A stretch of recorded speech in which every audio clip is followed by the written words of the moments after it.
Good evening, everyone. How is everybody this evening? I am here to open our meeting at 5 o'clock. We do have hello, Ms. Wilson. Nice to see you. So we have Marita Gonzalez Cooper will be joining us at about 5:30, but we do have a full quorum. We have Mr. Wilson that just joined us, Carlin Fryer, myself, Rich Senna, Jessica Davila, and Dr. Tidwell. We will go into closed session to discuss personnel pursuant to Government Code 551.071, 7074.082, regarding deliberation regarding matters related to employment, appointments, resignations, terminations, retirements, and reassignments. We'll also consider and discuss board self-assessment, evaluation, and duties of board members. We'll also discuss purchase, exchange, lease, or value of real property. And that is 551.072. So we will now go into closed session, and the time is 5:01.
Good evening, everyone. Good evening, everyone. Thank you all for being here. We have just come out of closed session, and we will be going into our open session. It is now 6 o'clock, and 6:31 actually. And so at this point, if y'all would please stand, and we will begin with our Pledge of Allegiance. Ladies and gentlemen, would you please rise and remove your caps as we honor America? The presentation of colors tonight by the combined Boerne champion JROTC.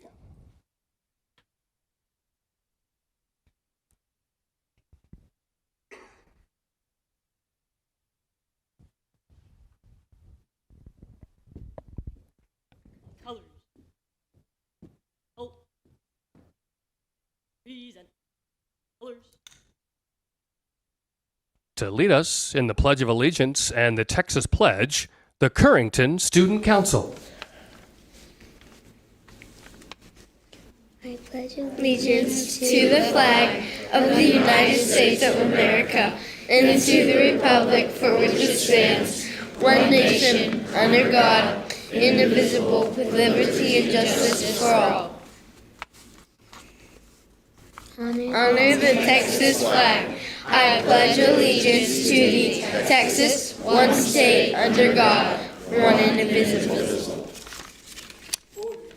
Colors. Colors.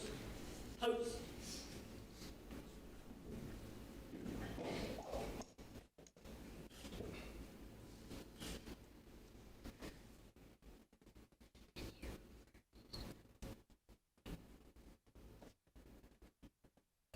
Colors turn. Arch.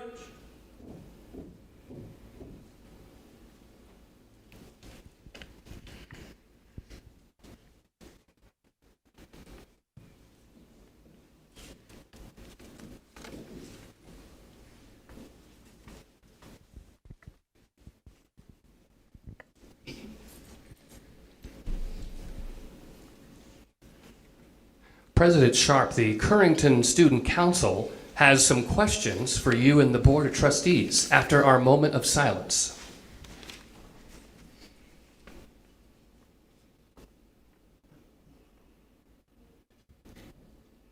Thank you.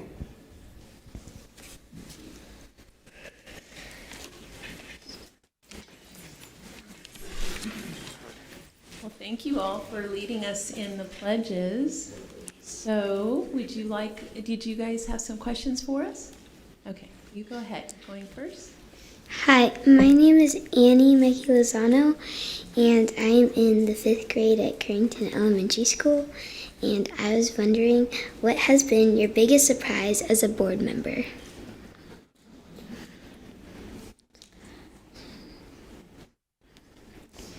Would anyone like to answer that?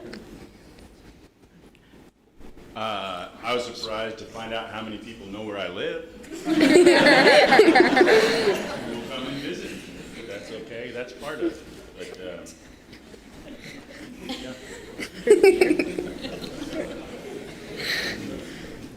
Very surprising surprise.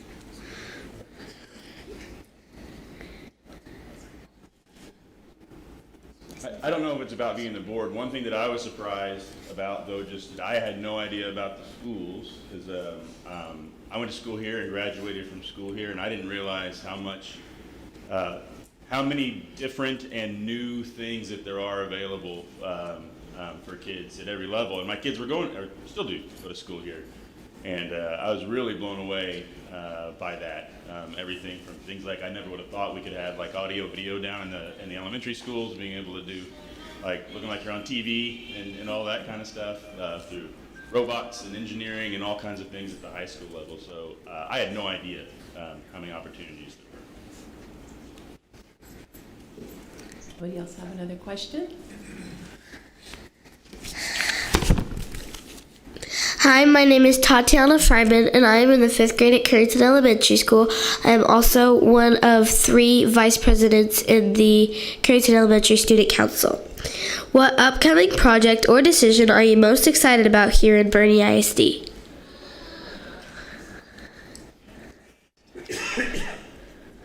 So we're going to get to build a school here very soon, thanks to the community. So that's a wonderful project we have coming up. Anybody else? Well, there's a lot. There's a lot. We get to adopt a budget next month. We're going to adopt a compensation plan tonight. There's a few other nice announcements that we're going to have shortly regarding some of our school programs that I think a lot of people will be excited about. So there's a lot. And I'm excited about graduation. We have graduation coming up and seeing all of our wonderful students get to cross the stage after having a successful year and time here in Boerne ISD, so I'm really excited for graduation. Thank you. Do you have another question? I have a statement. My name is William Speakerman. I'm the president of Student Council. I'm in the 5th grade at Currington Elementary School, and on behalf of all the students at Currington Elementary School, we want to thank you for your service to us. And thank you very much. Thank you, William, and thank you.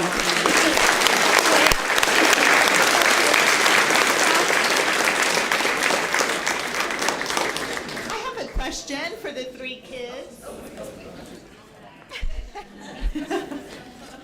We're back. So, are you all excited about middle school? Tell me about that.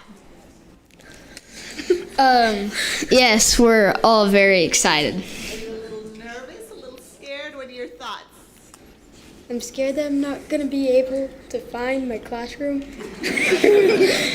Just joining all the new kids from the other schools is just like, you don't know, like, who's going to be nice, who's not so nice. Don't try. About yourself, bud. I'm excited, but I'm also a little nervous. That's to be expected. I think you guys have had an amazing experience at Currington with your amazing principal, of course, and I have faith that you guys are going to all master middle school pretty quickly and do amazing there too. Anyone have anything? I know I'd want to be your friend. What I would say is there's been a lot of students that are in your same shoes, right? They went from elementary school into middle school. And I think you're going to find them to be leaders, and they're going to welcome you onto that campus. And I think you're already leaders because you're standing up here representing your school. So remember that when you're 7th graders and 8th graders, that you want to be the welcoming committee for the new 6th graders that are coming in. I have no doubt you will make a lot of friends, because I look at my own kids, and they were in the same elementary school for all those years, from kindergarten through when they graduated.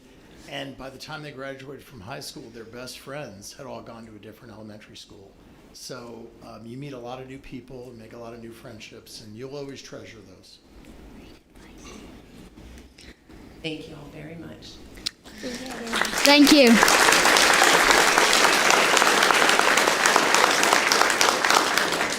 So next item on the agenda is to approve the agenda, but first I'd like to move one of our items from our consent agenda up front. Do I have a motion to approve moving the personnel report up? I have a motion and a second. Any further discussion? All those in favor, please say aye. Those opposed, say nay. Okay, motion passes. So would you like to share that with us, Dr. Prime? Yeah, well, okay. Okay, now that we have approved that piece of it, then do I have an approval with the removal of that of the agenda? Well, I'm going to move that we approve the personnel report as presented. Okay. Oh, we moved it, now we're approving. Thank you very much. See, that's why you have secretary. Okay, I have a motion and a second. All in favor, please say aye. Aye. And those opposed, please say nay. Motion passes. Okay, so now, would you like to share with us the information? I have some really exciting news. Where's Bill? Bill Daniels, principal at Champion High School, is retiring this year, and we were going to miss him. But we have his replacement we want to announce tonight, and it is Voss Middle School Principal Beto Hinojosa. So congratulations.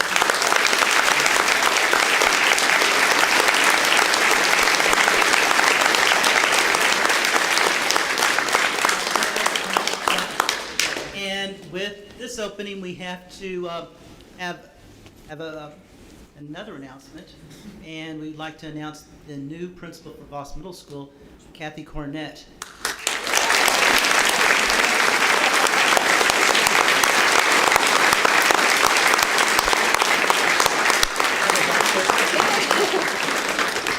Currently the academic dean, and she comes dressed for success, right? Yeah. Academic dean at Boerne High School. And we have one other principal announcement. We have had an opening at Kendall Elementary School. We would like to announce our new principal, who is already a resident here. Her children go to school here in Boerne, and 6 years a principal in Northside. So we would like to welcome Jennifer Escamilla.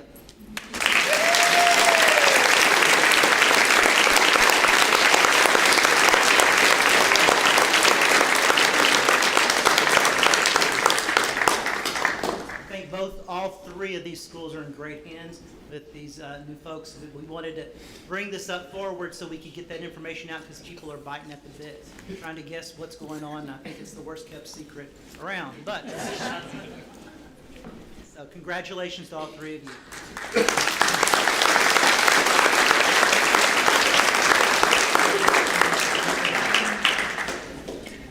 Okay, Mr. Benway, are we ready for accommodations? Yes, President Sharp, Board of Trustees, Dr. Price, our esteemed guests. It's now time, for those of you who have been here before, I always say this is my favorite time of the board meeting to highlight and honor our successful students and staff. So as we invite Dr. Price and our board members down, I want to give you just an overview of tonight's commendations that you will see. We have 10 total commendations, which will equal about 105 students and staff.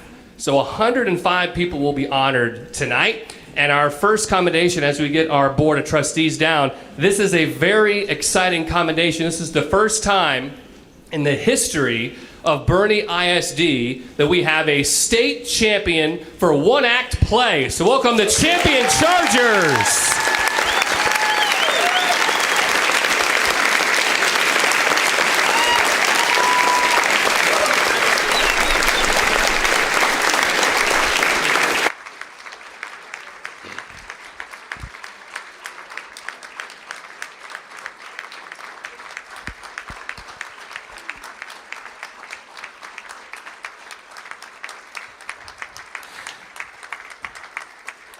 The Chargers Theater Troupe performed the play He Who Gets Slapped and beat out 7 other schools at the state meet to win the state championship in their first ever appearance at the state competition. The show, He Who Gets Slapped, was written in 1915 and examines a band of circus performers whose lives are interrupted when a stranger with a mysterious past joins their ranks, offering a glimpse at the action behind the scenes of a circus from days gone by. This vintage spectacle delights audiences with the acrobatics, dance, live music, and the clowns while evoking the glamour, sparkle, and shadows of the big top. Weston Eads was recognized as the best performer and earned the prestigious Samuel French Award for his performance as He. Let's have a big congratulations to the directors, Israel and Jennifer Abulis, and the 2022 Class 5A one-act state champion, Champion Chargers.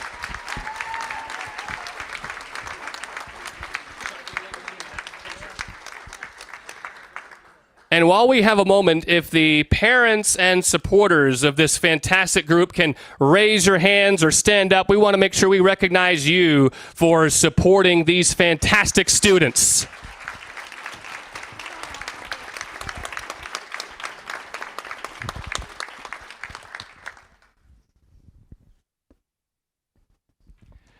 Go Chargers! Congratulations!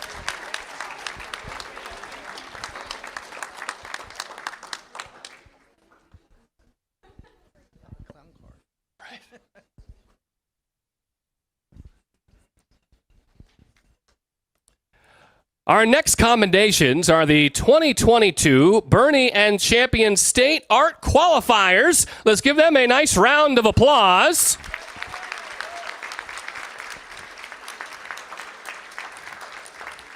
In total, we have 4 students. Boerne High School, Michaela Jones and Braden Gardner, and from Champion High School, Caden Jensen and Mia Shayesta. And you see Boerne High School Principal Shane Wilson coming up to support his students as well. He does great artwork too, by the way, Mr. Wilson does. Michaela, Braden, and Caden all earned the highest rating of a 4 and earned gold medals for their artwork. Michaela also received the $1,000 Dr. Jim Henson Memorial Scholarship. At the state competition, over 31,000 student art pieces were submitted statewide, with around 900 earning gold medals as the top scorers from across the state. So these art students represent some of the very best art students in the entire state of Texas. Congratulations to the art teachers and to our Boerne and Champion State qualifiers.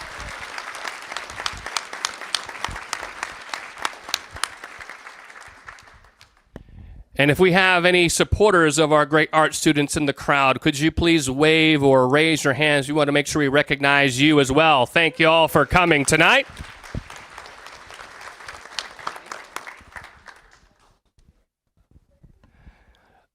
Our next commendation are the 2022 UIL State Tennis Qualifiers from Boerne High School.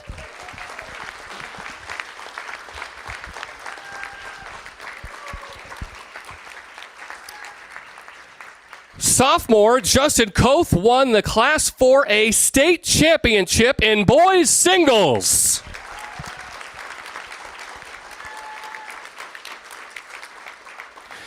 Justin won 3 matches in 2 days to win the state championship. The Greyhounds girls doubles team of Sophia Norwood and Eleanor Stokes, as well as girls singles Chloe O'Connor, earned a state bronze medal.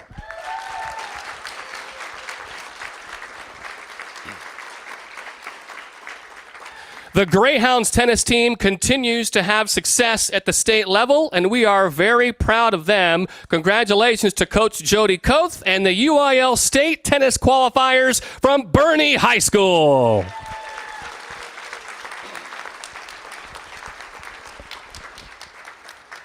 And just a side note, the champion tennis state qualifiers have their athletic awards ceremony right now, so they are not here, but they will be with us at the June board meeting. If we could have our supporters from these fine folks at Boerne High School, parents or friends or staff, please raise your hands if you came here to support them tonight. Thank you for being here.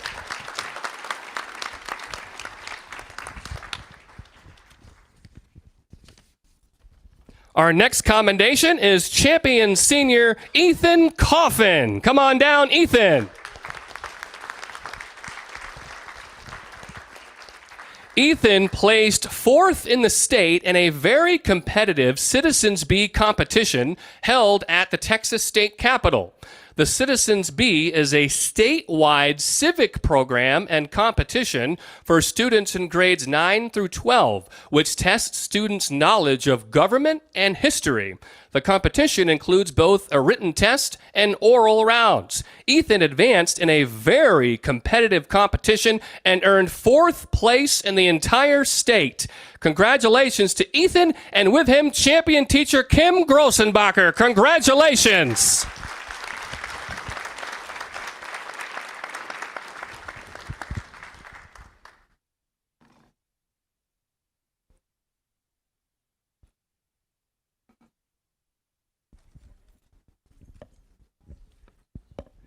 Our next commendations are the 2022 state qualifying Boerne Greyhounds golf team.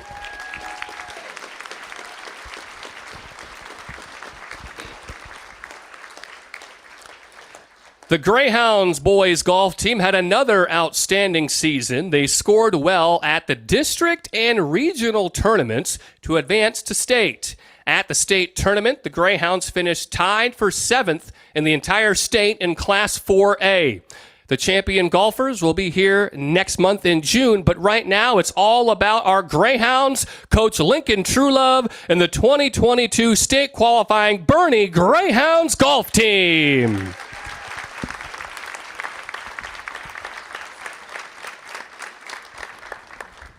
And if we have some of our Greyhound golf parents here, if you could raise your hands or stand up. I know you're taking pictures. Thank you for supporting these fine young gentlemen this season.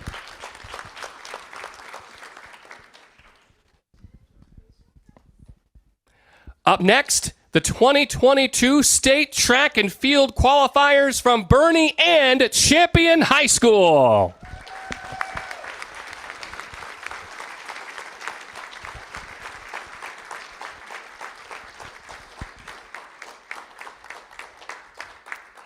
A total of nearly 20 athletes from Champion and Boerne qualified for the state meet thanks to stellar performances at the regional competition.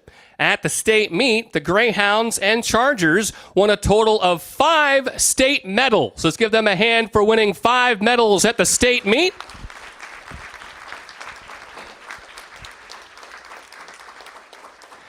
For the Greyhounds, Tori Adams and Kendall Lem earned state silver medals, while Ashley Klingman won a bronze. Great job, ladies. Congratulations.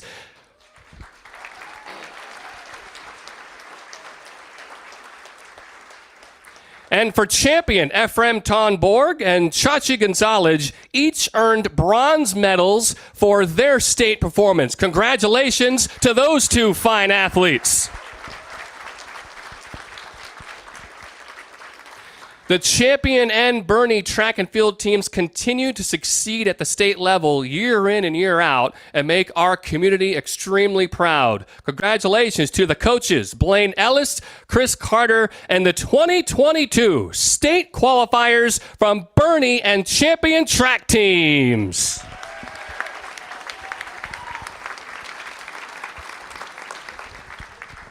And if our track parents are here, if you could wave or stand, we want to make sure we recognize you for supporting these fine individuals here tonight as well. Thank you for your support.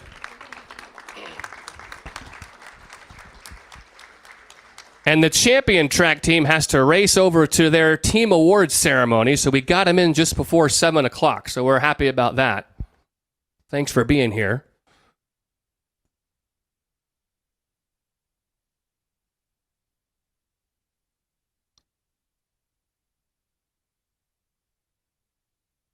Congratulations. Thank you all very much. Go Chargers, go Greyhounds.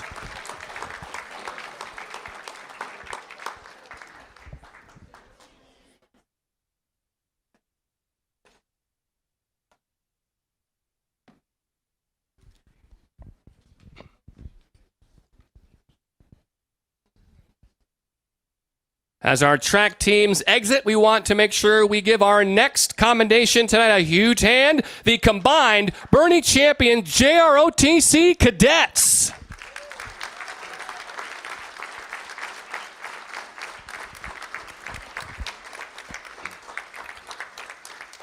The cadets work tirelessly to represent their school and the district with pride, as well as give back to the community.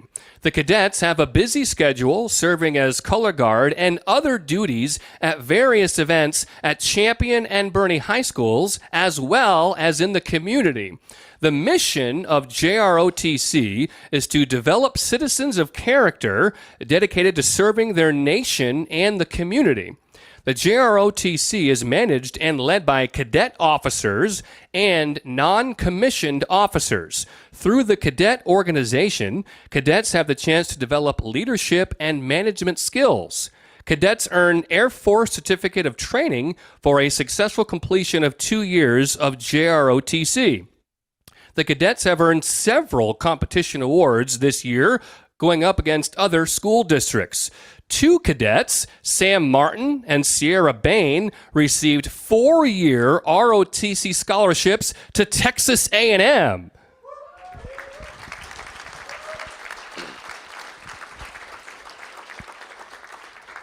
Luke Christman received the Military Order of World War's Youth Leadership Conference Scholarship to Texas A&M this summer.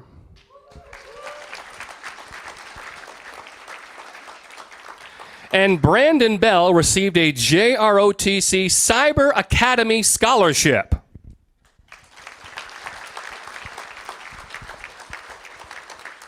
A big thank you to our JROTC instructors, Colonel Michael Colvard and Master Sergeant Scott Newberry, and our cadets from JROTC.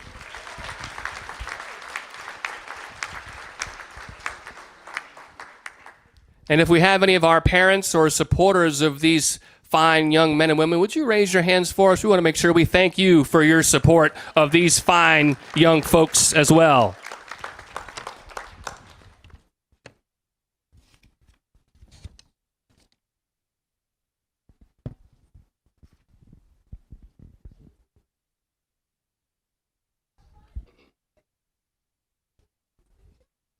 And next we have 2 special staff commendations. First is Fair Oaks Ranch Elementary 2nd grade teacher Denise Bakar. Let's welcome Denise.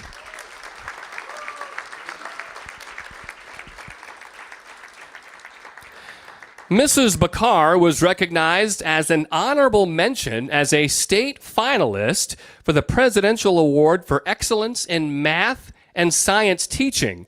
This is the nation's highest honors for teachers of science, technology, engineering, and mathematics. The awards were established by Congress in 1983. The president may recognize up to 108 exemplary teachers each year. Texas nominates 3 finalists to be submitted as the statewide awardee. This award recognizes those teachers who have both deep content knowledge of the subjects they teach and the ability to motivate and enable students to be successful in those areas. And that describes Miss Bakar. Congratulations to Denise Bakar.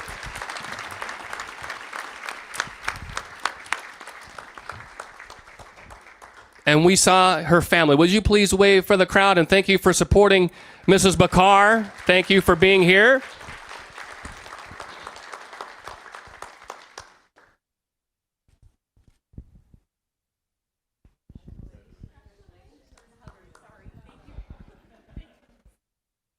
Our next commendation is Kendall Elementary second grade teacher Kiki Powell. Let's welcome Kiki to the stage.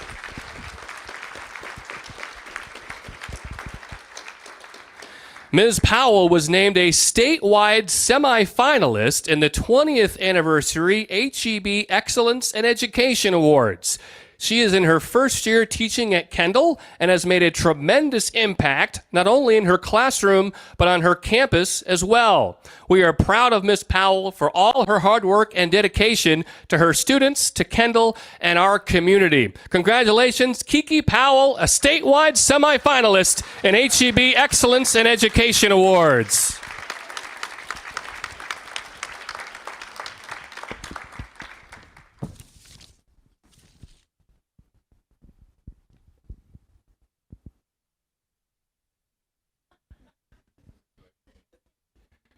That ends the commendation portion, but Dr. Price has a special announcement for the community. Dr. Price. Let me see, are they here? Shane and Billy. No. All right, we will. No, another Shane, another Shane. You can stand up. Hey, come on up. We'll put you up here. We'll skip and do this during board reports. Okay. We told them it was going to be a little bit later, so. Okay. The suspense must be killing everybody, but we'll do that later on. Okay. Madam President, I yield the floor back to you. Thank you very much. Thank you all for coming to commendations tonight.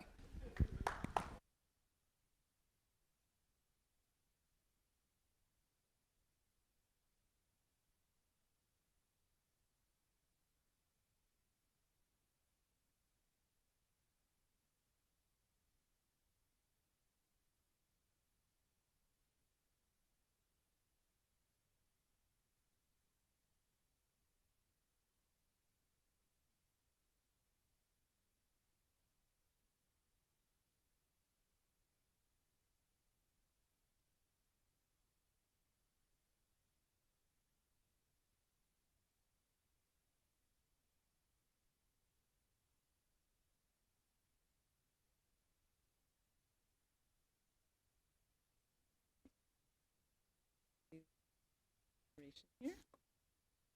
All right, thank you, everyone. So next on our agenda is consideration and approval of a resolution canvassing the returns and declaring the results of a bond election. Board, do I have a motion to approve? Madam President, I move that the ISD Board of Trustees adopt a resolution canvassing the returns and declaring the results of a bond election. I have a motion. Do I have a second? A motion and I have a second. Any discussion? Hearing none, all in favor of the motion, please say aye. Aye. Opposed, please say nay. Motion passes 7-0. At this point, we're going to accept the certification of unopposed candidate. Do I have a motion to accept this certification? Okay, I have a motion and I have a second. Do I have any further discussion? Hearing none, all those in favor, please say aye. Aye. Those against, please say nay. Motion passes. And let's see. So next is the canvass of May 7th, 2022 election. I shall read information here regarding the results from the May 7th, 2022 general election as prepared by the Kendall County Elections Office. Summary of the precinct returns for place 4 and 5 were as follows. School Board Trustee, place 4, Maritza Gonzalez Cooper. Maritza Gonzalez Cooper received 3,165 votes. Her opponent, Armando Trevino, received 1,796 votes. For School Board Trustee, place 5, Garrett Wilson was unopposed. Do I have a motion, Board, to accept and certify the May 7th, 2022 trustee election as presented? I move the BISD Board of Trustees accept the election results as reported. I have a motion, I have a second. Any discussion? Hearing none, all those in favor, please say aye. Aye. Those opposed, please say nay. Motion passes. All right, let's see. Now we get to come to the administration of oath of office of our board members. Welcome, Judge. Hi, everyone. Thank you for having me back again this year. Very excited. And as normal, I'm going to go, sorry, Mr. Wilson, but I'm going to go in numerical order. So I'm going to take Ms. Gonzalez Cooper first.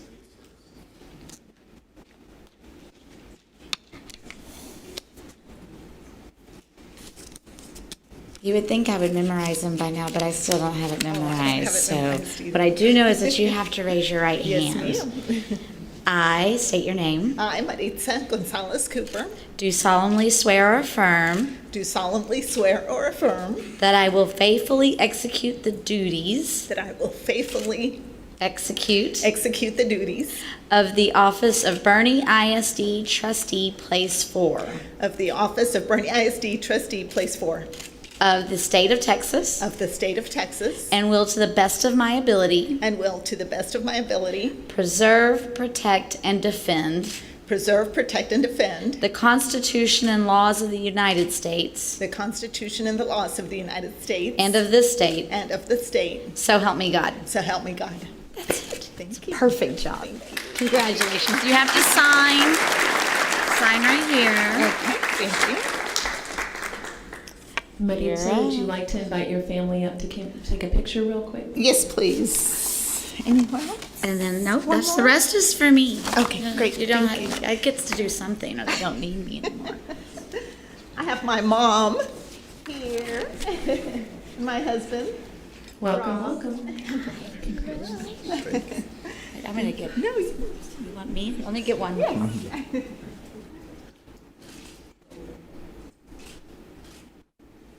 Now. I'll come get on in, it. yes.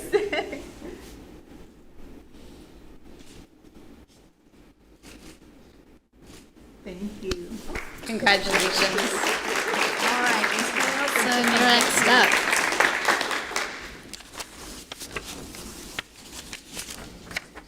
All right. Mr. right. Wilson, congratulations. Thank you very Raise your much. right hand.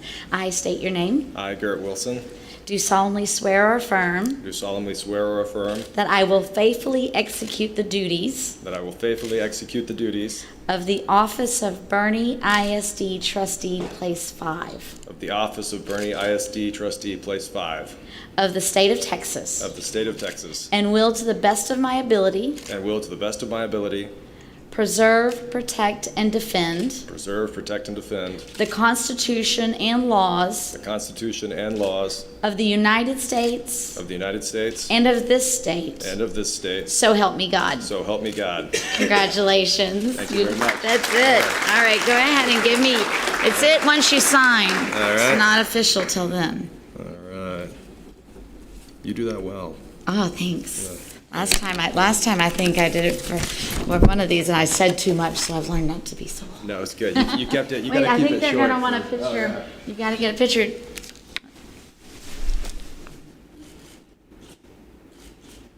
Congratulations. Thanks, I know you'll appreciate do it. good work. Thanks. Thank you, Judge. Okay, well, next on our agenda is to conduct our annual reorganization of board for purpose of electing president, vice president, and secretary. Do I have a motion? Move to nominate Garrett Wilson for board secretary. Carlin Fryer for vice president, and Rich Sena for president for the upcoming school year. I hear a motion. Is there a second? A motion, and I have a second. Any discussion? Hearing none. All those who approve, please say aye. Aye. Those who oppose, please say nay. Motion passes. So now we get to play Hey, musical well, chairs. Just before we do this, we have a plaque for you because I want to personally thank you for your leadership. Every year seems to be a little tougher. We're going out of COVID.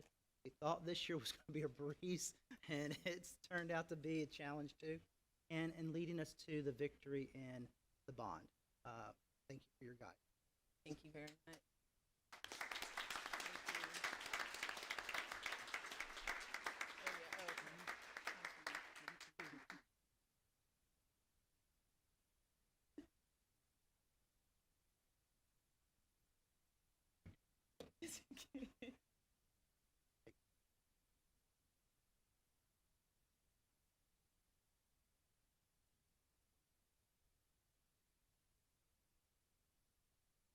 And of course, as far as the bond passing, that obviously was a very, very large team effort and a community effort. So thank you for that, and thank you, board. It's been a pleasure serving with each and every one of you and all of our BISD team members, and it's been a joy.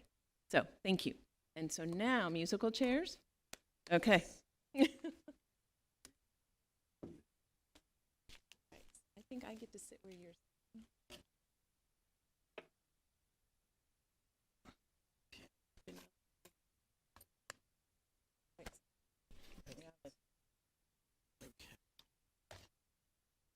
I keep mints down here.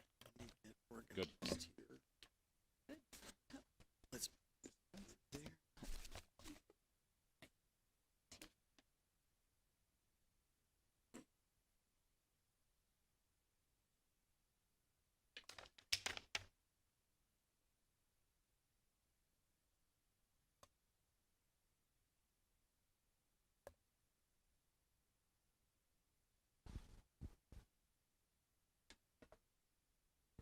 Do the Boerne Insider.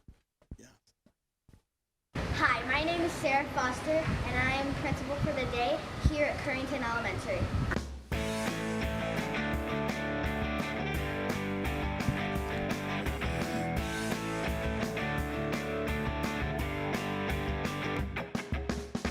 Principal for the Day is just a neat opportunity for kids to get just a behind-the-scenes look at what school is like outside their four walls, and it allows students just to see just the inner workings of the school, from how different the principal's role is each day, from going to classrooms or the cafeteria help or outside. There's constantly something going on, meetings, and so it's a great opportunity for kids just to see what all is involved. You get to walk around like the whole school, like just being principal. I went to go see my class in art, and that was fun because like they're like, Sarah! I read a book in one class. I watched a little bit of a talent show for first grade. I went to art and PE, and they're in my same grade. The schedule is right here, and there's a checklist. And then right here, this is what we're gonna say on the intercom. At this time, as principal for the day, I would like to give third grade an extra recess. We will schedule it after STAR testing next week. I want to keep expanding on that, just giving kids the opportunity just to see, what it's like, the inner workings of a school, and how much goes into their learning, and making sure that they're equipped, that teachers are equipped with what they have, and that students feel safe and feel valued here at school. I loved being principal for a day, and I love Currington a lot.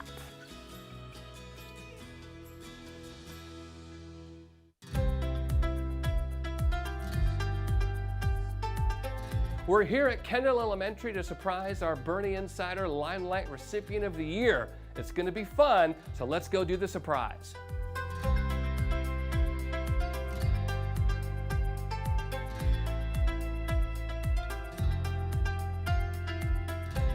Pardon the interruption. We have a surprise for Cody Pedraza. Hi, boys and girls. My name is Brian. I'm the Director of Communications for Boerne ISD. Cody, your mom and dad, your brother are here.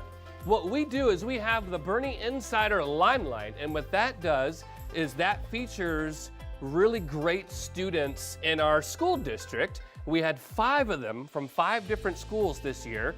Cody was one of them. He was one of the limelights, and everybody voted after we did all the 5, and Cody was named the Limelight Recipient of the Year for the district. Come on up, Cody. Congratulations. And Ms. Rivas has some candy for you, and mom and dad are here. So Cody was chosen by the administration here at Kendall because of his hard work and all the things that he does with his classmates. I know you have the cool videos that you do, right? So that was really big, that people enjoy those, and he works with his classmates, and so it's just character, being responsible, being a good classmate, being a good friend, and that's why he was picked. And so we're very surprised and happy that his parents are here and siblings. So let's have another hand for Cody. Great job, Cody.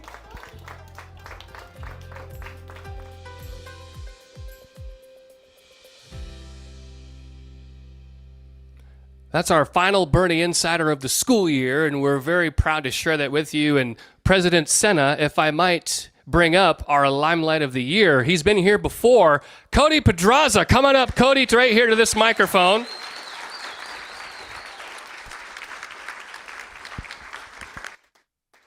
You know, Cody, this is an incredible honor. I mean, we have 10,400 plus students in our district, and this is your first year in Boerne ISD?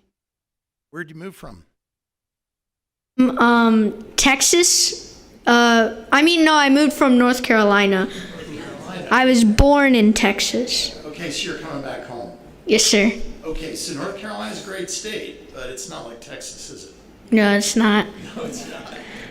So I think it's a tremendous honor in your first year. What was the highlight of your year, would you say, overall? I think the best part of my year was probably maybe going to BOA, the camp. It was pretty fun. We got to do a lot of activities at BOA. We got to go swimming, kayaking, fishing. It was really fun. Awesome. It's a great experience. That's why it's so popular with our students. Questions from other trustees? Which was your favorite part of BOA? My favorite part was definitely the kayaking. It was really fun getting to get in the kayak and get in with my friends, and we would have like races with the kayaking to see who could get to one end of the river and to the other. So that was a lot of fun? Yes, ma'am. Great. You think you want to sign up as a camp counselor when you're in high school for the BOA kids? Yes, ma'am. I think I would like to do that. Yes, ma'am. Love you too. So Cody, I understand you're really great at making movies. Yes, ma'am. Right? So how did you learn how to do that, or what? Well, I used to watch this YouTuber. His name was Zach King, and I saw how he could make like different illusions with his videos, and it just made me think, what if I could do that myself? And so I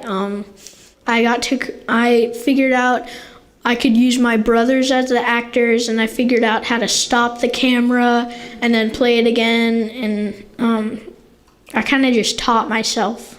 Great. We have a pathway for that, just so you know. And were your brothers good actors? They were. I would tell them what to do, and then I'd say, okay, 3, 2, 1, and I'd play it, and then they'd do what I told them to do, and then I'd stop it, and then we just keep doing that. And then after we were done, I would like edit it a little, and then we'd show our parents. Great. It's kind of like being a parent. Mom and dad, do we count 3, 2, 1, go, and then go back and rewind? And they don't listen to us. Cody, we're really proud of you. Congratulations. You know, what a great accomplishment on your first year. And I'll echo what I said earlier about the 5th graders going into middle school. You're clearly a leader, and so continue to do that. Sure. Oh, and I just want to say thank you for voting me to be I saw that there were many different candidates, and I just want to say thank you for voting me to be the Boerne Insider Limelight of the Year.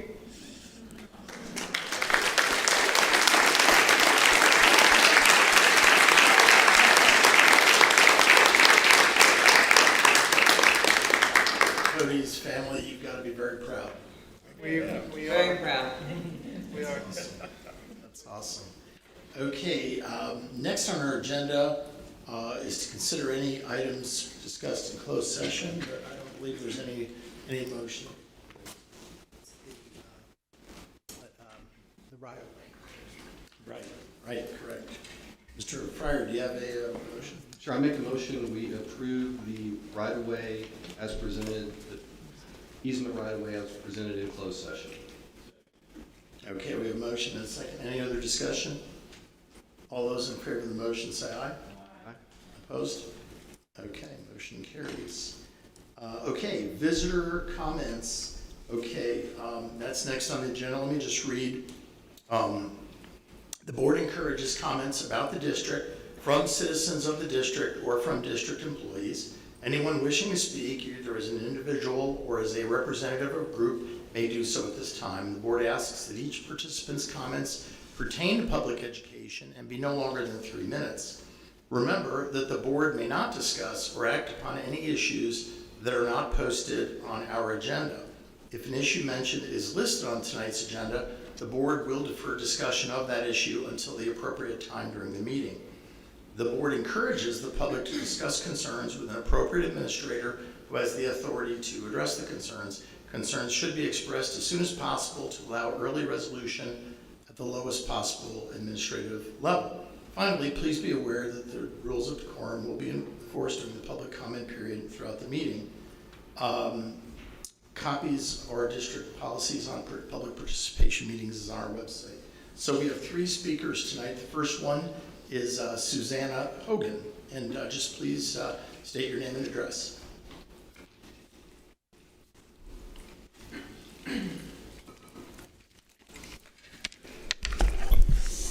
Hi, my name is Susanna Hogan, members of the board. I've stood before you many times telling other people's stories. It's time I tell you mine. Tomorrow morning, my son will walk his elementary school. This comes with mixed emotions of nostalgia, grief, and frustration. Nostalgia, as there were so many firsts, as you all as parents know very well. Frustration, as first grade is where my fight for my child began in Boerne ISD. And grief, as he lost his stepfather in the 2nd grade. My son was born with upper respiratory issues and an autoimmune disorder, so the medication needed to keep him healthy and breathing also made him unable to stay in a desk. This started the labeling of a problem child, a troublemaker in the school, when all he was trying to do was survive. By 1st grade, I had removed my son from his first classroom. By 2nd, I had him in counseling and I was in the school every week. A 504 was implemented, but it was a battle every year as the school struggled to understand that grief and medical intervention could have such an effect on a child. By 4th grade, they were advising me to medicate him more with ADHD meds, and by the 5th, they were blatantly violating his 504. This was baffling to me as I continued to fight for my son's needs. I had 4 angels in elementary school that made me, as a parent, feel heard. And without them, I wouldn't be here. Middle school was rough as panic, anxiety, and flashbacks erupted from the trauma of his 2nd grade loss. He was in advanced math and science, but teachers saw him as unparticipatory and unmotivated. They couldn't or weren't willing to see the grief behind the child. 4 angels scooped up my son and took him under their wings his 8th grade year, challenging him and motivating him to push through his fear and frustration. They are a huge part of who my son is today. And without these 3 amazing coaches and 1 assistant vice principal, my son would have slipped through the cracks and the school wouldn't have noticed. A parent shouldn't have to plead for help for their child, but that's exactly what I was doing. By high school, my voice was louder and it didn't shake when I spoke, but the 504 battle continued. Thankfully, a new coach had scooped up my son and provided him a safe space for his anxiety. No words needed to be spoken, just a place to compose and return to the grind. Boerne ISD still has a lot of work to do to help train for and accommodate the out-of-the-box students. They will always be there, but the breaking of the parents in the process has to stop. Work together, be a team, listen and learn from each other. And to our angels in the school system, I'd like to thank you, as my son will be attending one of the top engineering schools next year for game design. Gloria Palomo, Annie Sider, Gloria Martinez, Ms. Kirkendall, Coach Bro, Coach Ballinger, Coach Graham, Mr. Brisenia, and Coach Nash. I am forever grateful, and I appreciate you all more than words can say. These are your star staff. Thank you. Thank you, Ms. Hogan. Our next speaker is Bruce Proctor.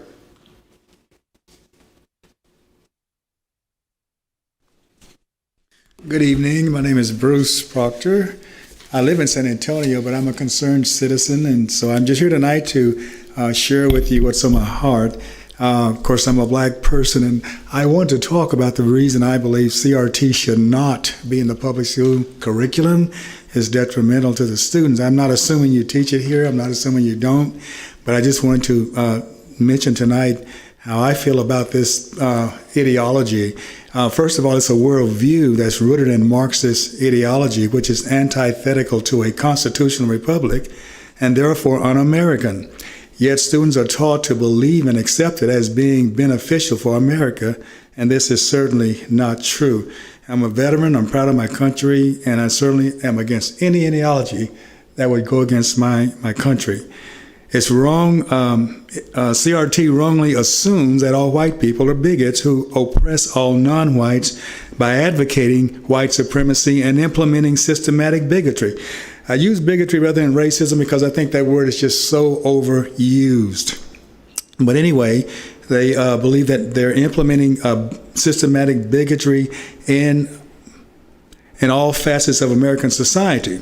Now, the term systematic racism is variously defined and not clearly substantiated. If it means oppressing black people, then why are there so many successful black politicians, educators, doctors, lawyers, police chiefs, entertainers, and so forth? Furthermore, why are many black communities and neighborhoods in America disadvantaged while under black leadership? You have black policemen, black chief, you have black mayors, and so forth. We recently, of course, had a president. CRT promotes victimology, especially among black people. To constantly instill victimology in young blacks is oppressing them and imposing on them low self-esteem. It gives them no motivation to progress, but to maintain a low status of themselves in life. And in many cases, they blame others, especially white people, for their plight. And this is dead wrong. CRT teaches equality of all values, social and economic statuses, academic and athletic performances, and all other human capacities. And this is a subtle way to implement socialistic measures in an attempt to reach the ultimate goal of communism, which is unreal. You can never, there's no such thing as everybody being equal economically, equal educationally, or whatever. It's unreal. Lastly, CRT is based on false premises, which amounts to negative and destructive propaganda. This will only hurt, not help our public school students. They deserve better as they develop into adulthood. Frederick Douglass said, "It's easier to build a strong child or strong children than to repair broken men." Oh, I'm sorry. Thank you for your time. Thank you, Mr. Proctor. Okay, and our final speaker is Jonathan Cluck from the Campbell County Appraisal District. Good evening, Jonathan. Good evening. My name is Jonathan Cluck. I'm appearing here today as the Chief Presiding Officer for the Kendall Appraisal District.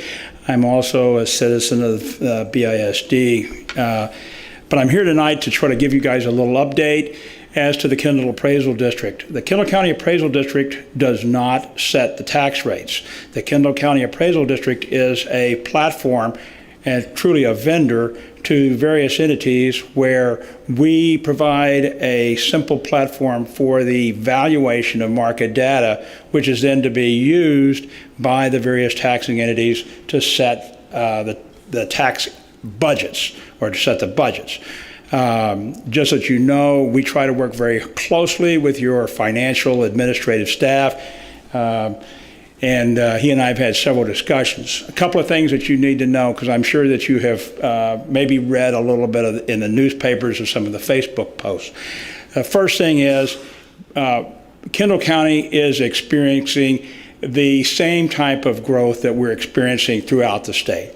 Property values are going up between 15 and 40% statewide. That does not necessarily mean that the Kendall County values will increase 40 to 50%. In many cases, they're below that. But it's important that the appraisal, or that the BISD and the various entities all understand that we are your vendor. Yes, by law, we're required to compute the market value. That is the market value. That is not, that is the market value determined as to what that property would sell for. So we do that. We provide as a notice system, but we're not required to collect or to bill. We contract with the various entities to do that. And so we are your employee when it comes to that. We provide a vendor service. To try to give you a little idea, we sent out over 30,000 notices to people that are in our jurisdiction. Preliminary notices come back. We've had roughly 300 out of 30,000 notices indicating a protest. And just to be clear, we encourage protest. We encourage every citizen to take their right and to protest. That can be done on the BISD website. We expect a possible increase of 41 to 43%. Values have been found to be low in past years by the Texas Comptroller's Office that recognizes us. As you all know, the values will be affected by the recent Proposition 1 and Proposition 2. So the notices that people receive may not reflect the final value. Thank you very much. Thank you, Jonathan. That was 3 minutes on the dot. Not a second too much, not a second too little. That's pretty amazing. Actually, all three of our speakers tonight did an excellent job, so thank you. Okay, moving on, our two consent agenda. Ms. Dowell, I understand you'd like to pull one of the items from the consent agenda. So we'll remove, we'll need a motion to remove the vendor selection from the consent agenda. Do we have a second? Second? Okay, all those in favor of the amendment? Aye. Opposed? Okay, great. So I guess we vote first on item D, which is the considering approval of the design services project delivery. Do we have any discussion or a motion on that? I move to approve the design and vendor selections as presented. Okay, we have a motion and a second. Any other discussion? All those in favor say aye. Aye. Opposed? Abstention? Okay, great, thank you. So we go back to the remainder of the consent agenda. We'll need a motion to approve that. Okay, we have a motion and a second. Any other discussion? Okay, all those in favor? Aye. Opposed? Okay, motion carries. All right, so move on to governance. Let's start off on the right side of the room. Joe, IT, any updates? We're here a little bit later today on esports in general. As IT has done under her leadership, technology in general, we get a lot of mileage out of E-rate, which our requests have been funded for that, which offsets a lot of our investment.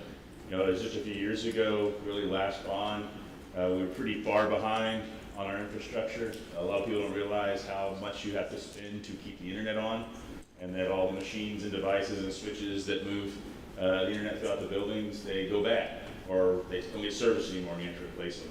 And so not only do we have funding to help with that, we're also getting on a schedule where we don't end up in the same position where we're going to have to replace everything at once. So I just really commend Patty and everything that they've been doing to get us on a regular replacement and update schedule, which I think is a really big advance. I know that's what we've been trying to do across the district, really, with all of our capital investments and infrastructure. Thank you. Donna, Carlin, any reports on your committees? Okay, we did have a budget workshop, which we'll hear a little bit more about. BEF, Maritza? Yes.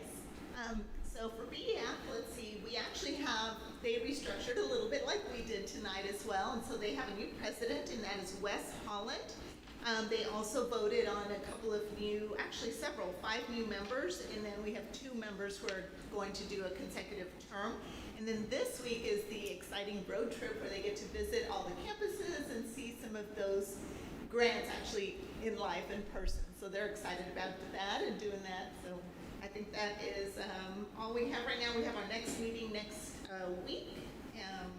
And we're excited. That's going to be the last one for the school year. Awesome, thank you for serving on that. And Jessica, anything from communications? We're wrapped up for the year, but we want people to follow us on Instagram, Twitter, and Facebook for summer announcements, and stay tuned for more website updates. Okay, thank you. Moving on to the superintendent's report.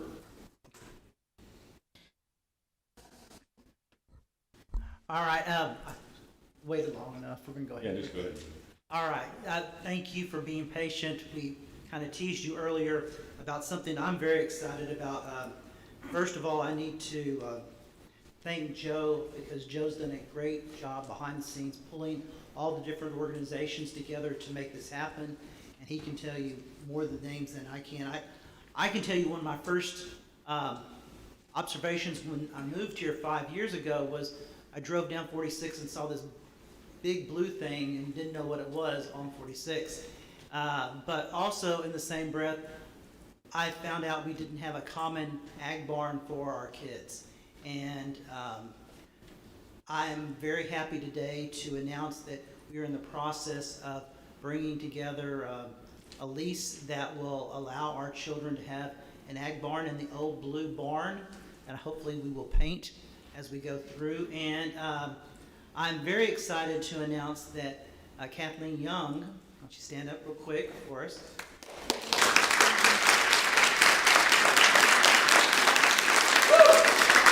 Kathleen is going to be our point person, because what we didn't want is, we've got a lot of great ag teachers out there, and having them all talk to the county fair association and trying to get some things done. So they picked one person, Mr. Berner, and we've got Ms. Young, who's going to represent us. And I'm excited because years and years of doing this, one of the organizations I've always admired was our FFA, because there's so much that they learn in the process of joining. It's not just raising the animal, it's everything about going out and selling, showing, and running a business, and all the great things that we've talked about. And because we had no common facility, there's some students that haven't had the opportunity to participate in this. And I want to brag a little bit about Miss Young, because she made my day. I deal with a lot of people sometimes who aren't very enthusiastic about their jobs. So I get to go, and as we're working in the background, trying to make this work, trying to find that special person that has the enthusiasm, the love of what we're going to do. And I heard her name several times. And so I worked with Miss Willis, who is our CTE director, and we decided, let's go talk to Miss Young. And so walked in and surprised her. And usually me going into someone's classroom and surprising them is not a good thing. This I hope was. And just told her what our dream of this was, and she was 10 steps ahead of me already, just fast. You have to talk to this young lady. She is enthusiasm and about it, and love of what she could do for our kids. And she was almost in tears, which made me almost be in tears. I'm in tears now. Yes. It's good. This is the enthusiasm we want, because it's going to be a tough job. It's a great facility, has a lot of heritage, a lot of history, and part of what we want to do is bring that history back to a building that would benefit our students today and make it come alive. And I think we found the right person, who is going to be able to do this, because I can talk about all the I want, and I don't know anything about raising a pig. I know about how to cook it on the smoker. That's about it. I don't think that's a great thing whenever you're raising it, but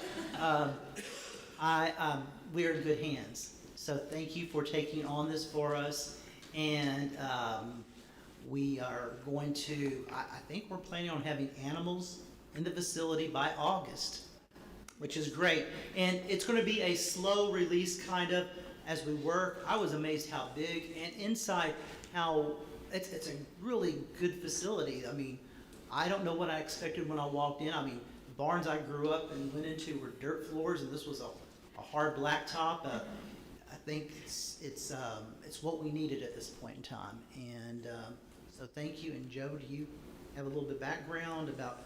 I just probably just thank a few people, and I really didn't do much. This is something a whole lot of the people in the community have wanted for a very long time. For some reason, it just never came together. But not because anybody was opposing it, it just didn't come together. So the folks that I wanted to thank, it took a lot of folks to get some moving parts. I'll start with, if you all know, Will and Debbie Thomason, who basically, I mentioned it to Will, and he basically threatened me, and if I don't follow through on it, that he'd be really angry. But they were very helpful, particularly Will, on figuring out what could be done. Junior Livestock Association, without them, this wouldn't have happened, including, there's a lot of really nice pens over there. They made this happen, and most of all, the Fair Association, Billy and the Burners and Shane in particular.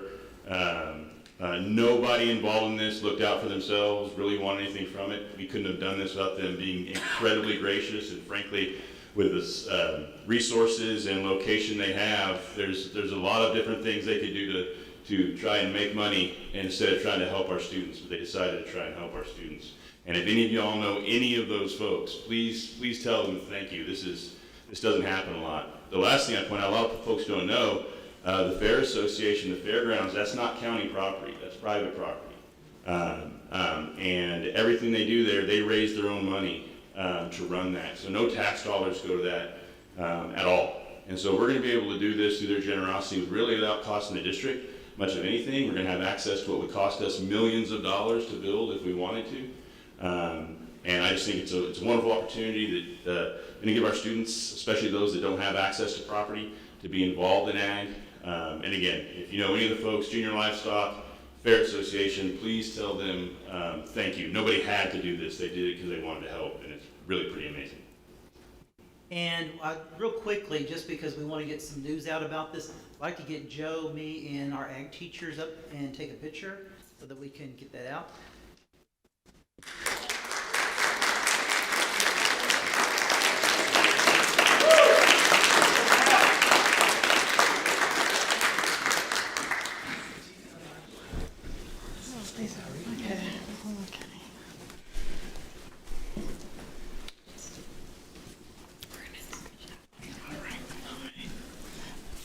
Thank you. I'm going to do one more after her, please.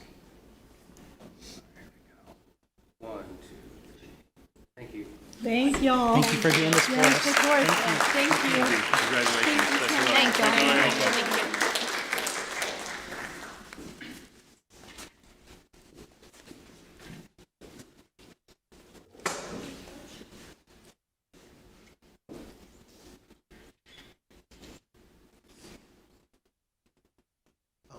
I've got a couple of other good things too. Can we go ahead and put those slides up? We started, I hope, what's going to be a great tradition. You know, all of us are well aware of one of the things that's resulted in COVID is a shortage of workers, and it's hit our community quite a bit in some bad ways.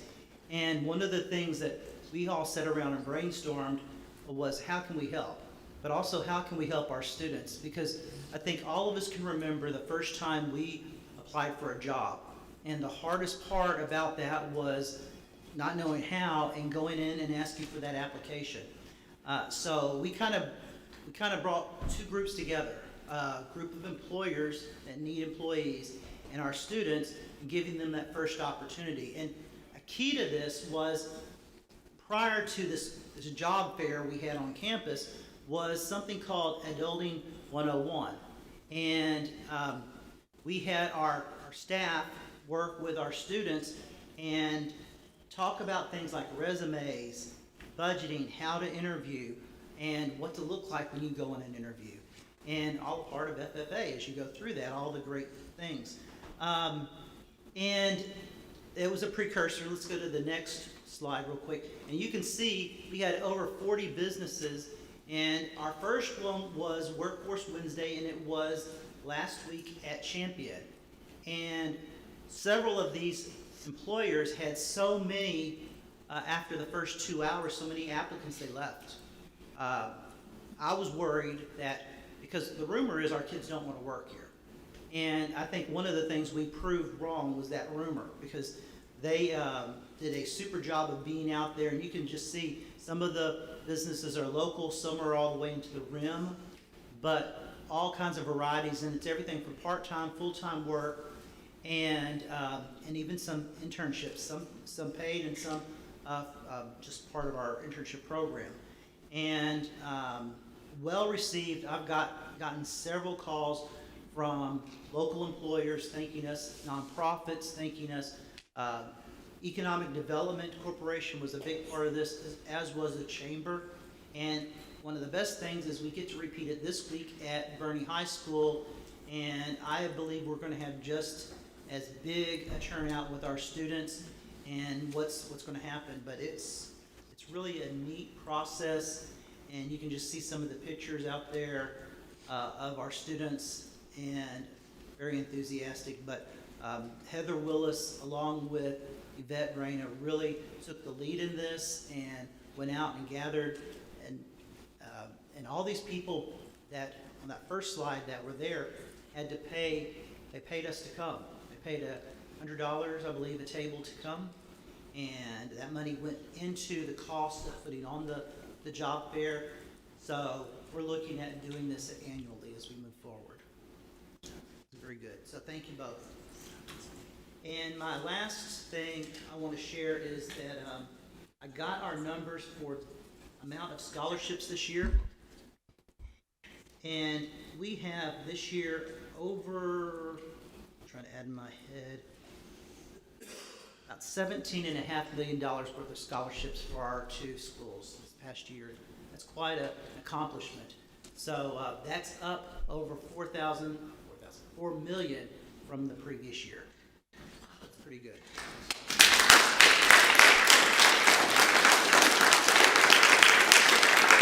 And that's all I have. Thank you, Dr. Price. Okay, next is progress monitoring of district data. Ms. Flores.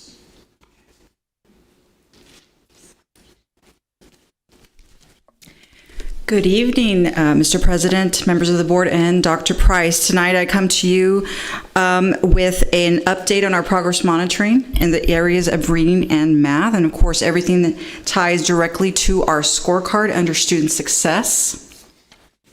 First, I'd like to share with you some information on reading language arts, especially our early childhood grade levels. I'm going to start with pre-K and our pre-K students. In the provision of high-quality, full-day pre-K for 4-year-olds, districts must collect data regarding the student progress in 5 different areas. The first one is language and communication, reading, writing, mathematics, and health and wellness. These assessments are conducted at the beginning and at the end of the year, and the sole tool that we are to use as the pre-K is CLI Circle Progress Measure. We have this screener both in English and in Spanish for our students.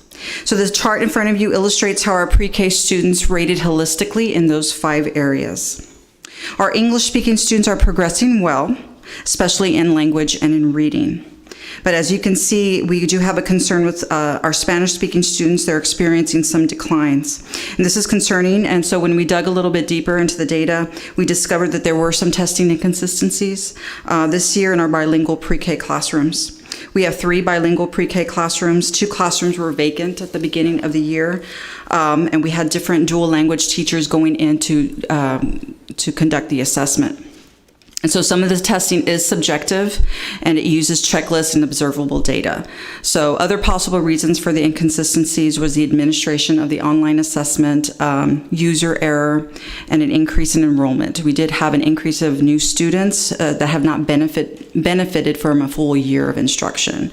So what this tells us moving forward, our plan of action for next year is more intensive professional learning for our pre-K teachers. Our next section is our K through 2 students. Also in House Bill 3, districts and open enrollment charters must conduct a beginning of year screener for students. We use M-Class DIBELS for English and M-Class IDEL for Spanish. DIBELS and IDEL are a set of procedures and measures for assessing the acquisition of reading skills. And these are designed to be short, 1-minute assessments to test for fluency. These assessments are aligned to the science of teaching reading and the essentials of phonemic awareness, phonics, fluency, comprehension, and vocabulary. So there was a decrease, if you look at the well below section, we had a decrease in those students from beginning to end of year by 6%, which is good, and also a decrease in the below category by 5%. And of course, we saw that as an increase at the benchmark or above by 9%, which is excellent news for our K through 2 students. For our Spanish-speaking students and K through 2 dual language classrooms, this data includes both our emerging bilingual and our non-emerging bilingual students who are learning Spanish. So this is the assessment that they are given. There was no change in the well below from the beginning of the year to the end of the year, but we did have an increase by 4% in data for students reaching the benchmark at the end of the year. So again, this is good progress for our students in those grade levels.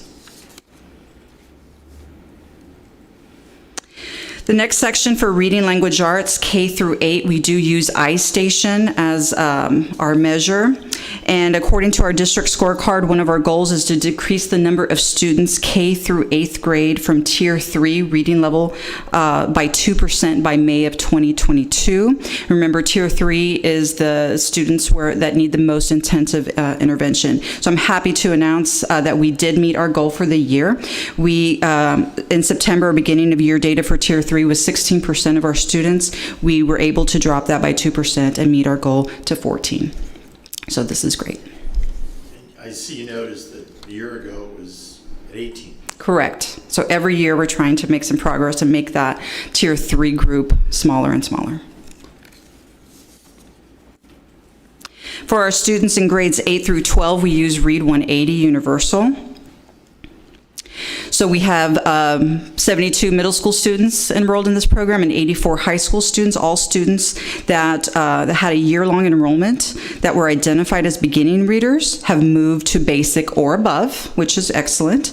And I'd like to point out our high school students that were enrolled in the program starting in January have had the most number gain, 401 Lexile points. Now compare that to our high school students that have been there since August. They did start at a lower number, so their increases, of course, were higher. So this is excellent news. We will be using Read 180 this summer and some of our summer programs, especially for our students not successful on the Reading STAR assessment.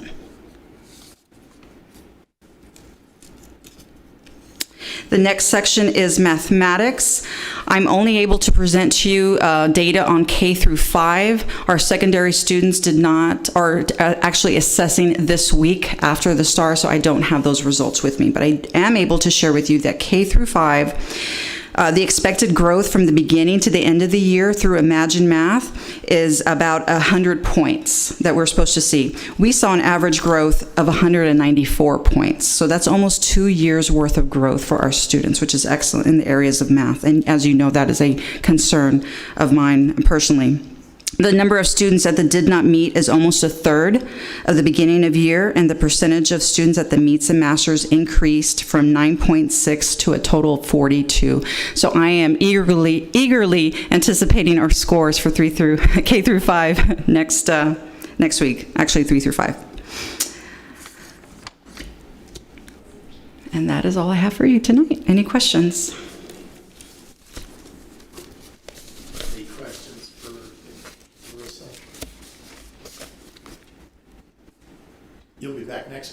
I will be back next month to report on our students 6th through 8th to finish up that math progress report. I will also have preliminary end of course and STAR scores to report. Great, thank you. Thank you. Okay, next on the agenda, Patty.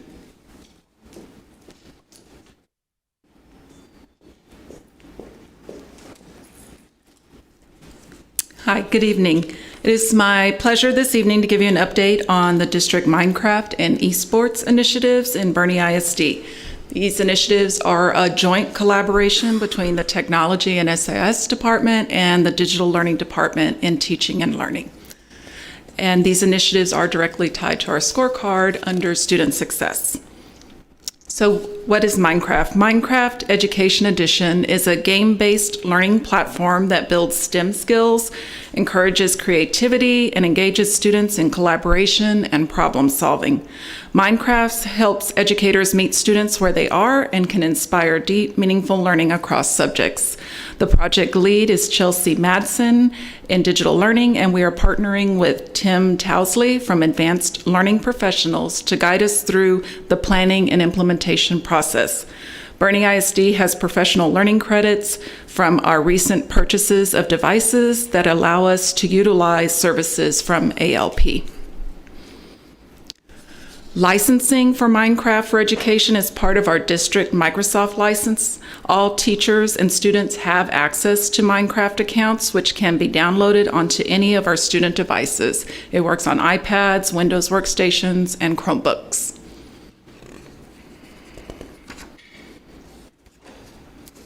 So we currently have some pilots going on in the district where our digital learning team has been working with campuses, looking at various ways that they can integrate Minecraft into the classroom or into after-school clubs. At Cibolo Creek, there's a 4th grade math and science teachers are utilizing Minecraft to teach math. At Currington, they're utilizing it in their robotics class. HERF has a Minecraft club with 25 students, and Boerne Middle School South is utilizing it for science. I recently had the opportunity to visit 2 of these campuses to see the initiative in action and see how they're utilizing Minecraft.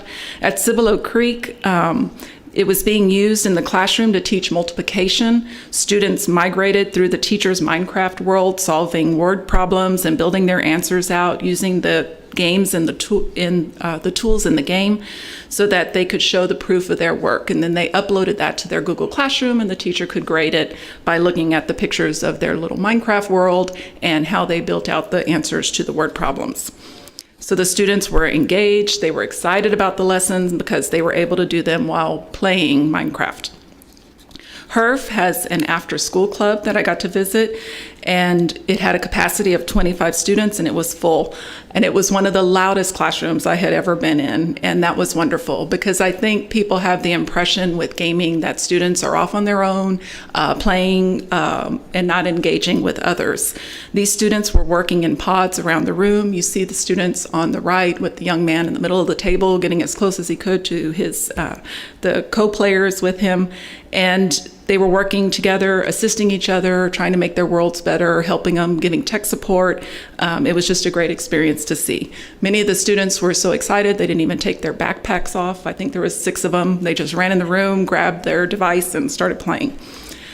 So one of the benefits of initiatives like this is that it brings students together with varied talents and interests. The teacher commented that she has students in her after-school club that normally do not participate in sports and clubs. She has GT students, athletes, young men, young ladies, and they're all working together doing something they enjoy. And this is what we've heard from other school districts as we were looking at this, and so it was good to hear that from the teachers, even at the elementary level. Minecraft for Education has several features and components that make it a good fit in the classroom. It's curriculum-based. There's coding that the students can do. There's formative assessment tools. It's multiplayer, so they engage with other students. There's immersive reading, and there's a lot of SEL components that can be taught. There's self-regulation, there's leadership, there's working together in teams, and so there's many personalized learning opportunities that students can have. Gaming is something that our students are doing already. We are just taking something that they have a passion for and incorporating it into the classroom to teach these types of skills. We know that when students have greater choice and control over how they learn, they have strong social and emotional foundations, they engage in personalized learning opportunities, they move beyond 21st century learning, and it creates the opportunity to develop emotional and cognitive skills. And I love this quote, "We're not trying to turn your students into gamers, we're trying to turn your gamers into students."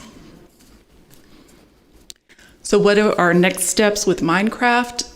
So we have our pilots right now, and this summer we will have a Minecraft camp in our summer school. And then we will be offering sessions at Boerne U for other teachers that are interested in incorporating this into the classroom or into clubs.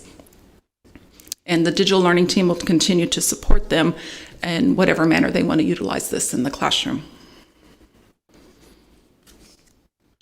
Our next initiative is esports, and the project lead for this is Carrie Sparkman. And again, we're working with advanced learning professionals with John McCarthy and Jody Villamere. So many of the same skills our athletes need for competitive sports and leading teams can also be built through an esports program. So I'm going to share with you a short video clip of NFL Hall of Famer Steve Young speaking to the efficacy of esports. All right, well, we're here with Steve Young. Needs no introduction, but I think, yeah, sometimes he does. I mean, maybe in the esports world, right? Because this is something that's pretty new for you all. Well, what's amazing is my two boys, I have a 18-year-old and a 16-year-old, and both of them are not interested in sports. They're not interested in playing sports. My oldest one was had a Twitch handle, and he had like 3,000 followers, and he's an entertainer. Now he wants to go into music theater. And he's a gamer, and then my younger one is 100% gamer. He wants to go to school for it. So for me, I've had to transition and see the incredible possibilities that Skillshot and other companies are providing an opportunity for jobs in the future, for professional. I mean, so to me, you guys are my hero. Like, I'm all focused on this, like, because that's my, all politics are local. What happens in my family is what really matters to me. And for my family, it's really getting these kids that my boys love the technology. My oldest just started, he said, I'm going to publish a game. I'm going to make a game. So he started drawing last week on his iPad. He started from scratch. And I'm like, that's what he loves. And I told him he's going to be a writer. And there's writing in the gaming industry. There's publishing. There's coding. There's art. There's all the parts of it. And so, you got the right guy when you got me going on this. So I come from a sports background too. I played at UCLA soccer, and so that was my thing. But I'm curious how, like, as a parent, the transition of expecting your kids to play traditional sports and then being so accepting. You seem like you're on the much more accepting path than a lot of parents I would expect in this. My generation of parents are going to be the ones that look down on it and don't think much of it. And the next generation will recognize what the truth is. This is a tremendous opportunity. Now, are there issues that you have to be aware of? Like anything, you can overtrain in soccer. Like anything, you can get out of whack. So to me, the opportunities, parents need to see that there's incredible opportunities in the gaming industry for their kids that love it. It's an attraction, and the parents know it. It's like, my kid and in a way that's just, and so use that as a stepping stone or a leg up to all these other publishing, art, writing. It's all part of the gaming industry that you can use this fixation, this fascination with gaming can leap into all these other places. That's why the parents today, my age, need to recognize that do not be late on this, because you're just being truly old-fashioned. It is, and I'm not trying to say something, I'm trying to fool you or fake you out. This is like something that you need to get on board with, because the opportunities are immense. Wow, I mean, no introduction and no words after that. Thank you so much, Steve. So I think that's a great example of what some of our opportunities are when it comes to esports, and what some of the skills are that our students can learn by participating in these types of programs. Our statistics show that 97% of teen males and 83% of teen females are already gamers. We're taking something students are doing already and incorporating it into the school environment where we can capitalize on it for enhanced learning, teaching social emotional skills, and encouraging leadership. 31% of students involved in any extracurricular activity maintain a 3.0 or higher GPA. So these are all good statistics on why we should continue to offer things students are interested in. Esports is very curriculum-based. Within the high school, there are several career pathways students can follow. In addition, students are earning scholarships from gaming competitions. Included is a sample schedule that an esports team may follow. There's scrimmages, they game, they review the films, similar to other types of sports.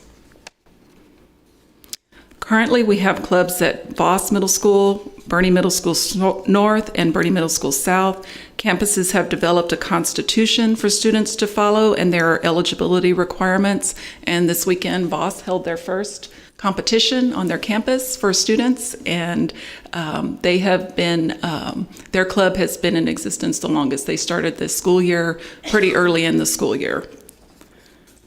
So what are next steps? We're going to continue to generate interest in gaming through the development of middle school gaming clubs. We also want to expand this to high schools. And this week on Wednesday and Thursday, our representatives from Advanced Learning Professional are coming in, and we are going to plan out what esports could look like in our district and refine, what is our vision for esports. Part of that team is our CTE director, Heather Willis, Carrie Sparkman from Digital Learning, myself, 2 people from our technical support staff to kind of oversee, what are the technical requirements for this and how do we get this implemented.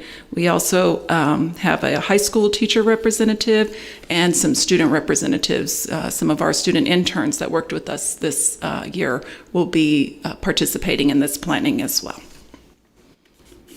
Any questions? On Minecraft and then the esports. So right now they're not part of the curriculum. They're more of like a club, something you do after school, maybe during school as a club, right? That's correct. Some teachers, like Minecraft, they are starting to integrate it into their curriculum and utilizing it to teach lessons. And with esports, it is strictly a club right now. You see, like with Minecraft, you see that in the future becoming kind of like Imagine Math or iStation or something like that, where it's widespread, universal. Is that even possible with that, or is it something that we would even? Part of what you're doing this summer is getting teachers to come to some workshops that shows them how to integrate into it. I don't think it's used quite like Imagine Math, where you're measuring things, but what it allows children to do is, especially our children in math who are visual learners, it allows them to understand math in a space that's beyond just paper or pencil and actually apply it, and also the sciences. So it's just trying to get, like that quote said, trying to get them to learn a different way.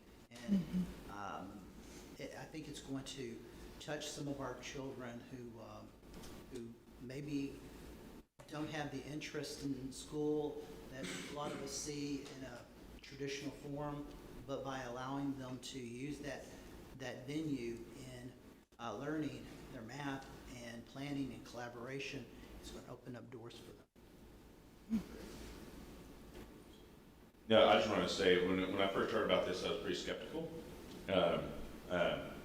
Probably because, who knows? But like, why do we need video games? Frankly, I just like, this is silly. Why are we going to do this? And then I thought about it a little more. I'm like, it's no sillier than making a ball out of a dead pig and trying to put it in the net. There's a lot of things that students learn through that in sports, like I did. So it's great. Frankly, I probably just don't like video games because my dad didn't like. But after talking to a lot of folks, and especially one of them was, I think, the principal of Fort Sam, saw him, and just hearing. I think there's lots of educational benefits there could be, but even without that, just the team aspect of it and talking to people who've done it, where they have kids that never hang out, end up hanging out and working together. Kids that never get to participate in anything, find their thing, And I think especially as we get bigger and it's really hard, you know, not everybody can be on the football team. Not everybody can pick whatever your program. I think it's great to have another program that's also, compared to a lot of other things we could do, basically costs nothing to be able to put together. So I went from being kind of skeptical and basically like, oh, that's great. Can we not talk about that in public? But you don't do that, to being 100% behind it. I said, like, the educational part, great, but even outside of that, just having that as an opportunity for our kids, it's just working other places right now, and I'm excited to see it. Thank you for putting it together.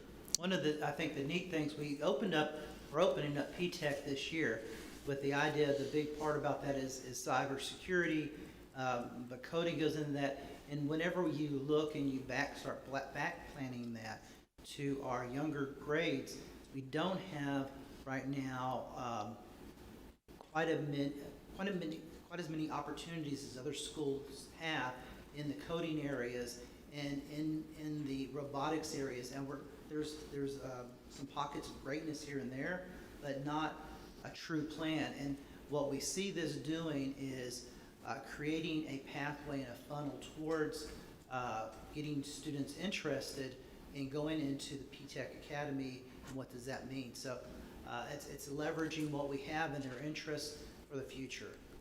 So I'm excited because it's the birth of this right now. And really, 6 months we've been working with this, and just the explosion we've seen and the interest we've seen from our students. It's going to allow children that have not participated in other things to be in the same room and participate. It's an exciting time for us. You know, you mentioned coding. I was at Middle School South today, and we did a little tour of some of the Boerne Education Foundation T grants that came out. And there was one with the 6th grade science class that was using, I forget, Jamie, is Jamie here? What were those things that they were using? Autobots? Yeah, okay, whatever. And it was amazing watching these 6th grade kids from a total handle. Yeah, okay, Grandpa, that's it. It was amazing watching these 6th grade kids get a total handling on the coding and how they were explaining it. And they were excited about it. It was a fun way to learn a different concept. So I was glad our teachers were being innovative, and I'm appreciative to BEF for having those grants available, and hopefully we can expand that.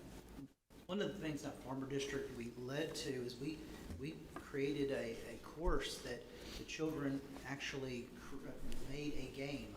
And unless you sit there and watch them, I never realized the complexity and the math skills that are required to do it, because every single thing that character Mario does and everything around him has to be coded into it. And if you code it wrong, he jumps off the screen. If you code it right, he dives into the ground. And so it's just a lot of, you have to know slope and everything else to do it. And I see that in the future being one of the avenues that we can work towards. Thank you very much. Okay, next, before we go on our next item on the agenda, Mr. Myers, during the Boerne Insider, we saw Cody came up and he got a chance to answer a few questions, but I understand your principal for the day at Currington was at a softball game, but she's here now. Would she like to come on up?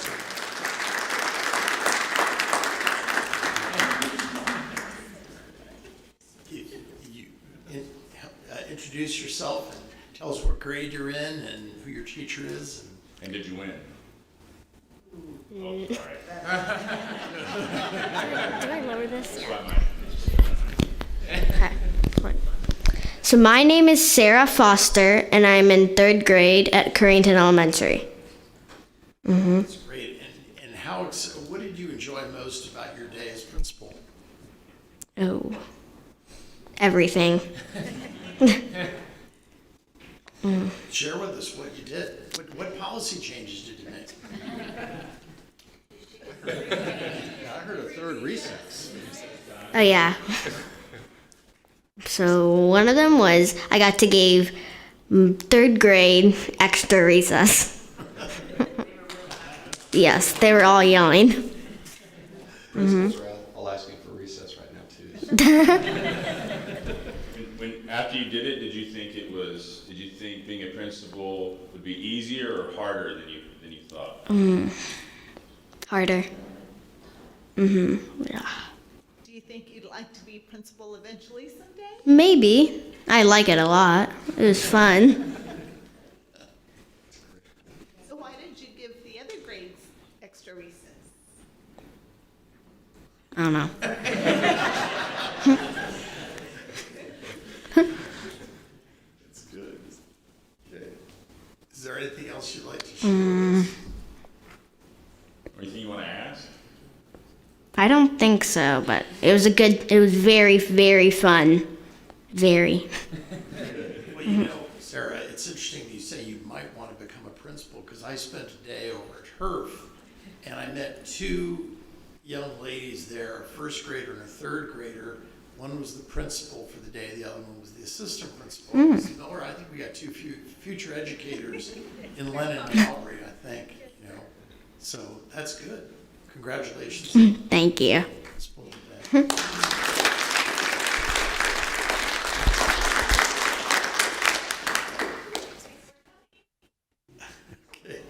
Now, Mr. Scott, we can move on to your part of the meeting.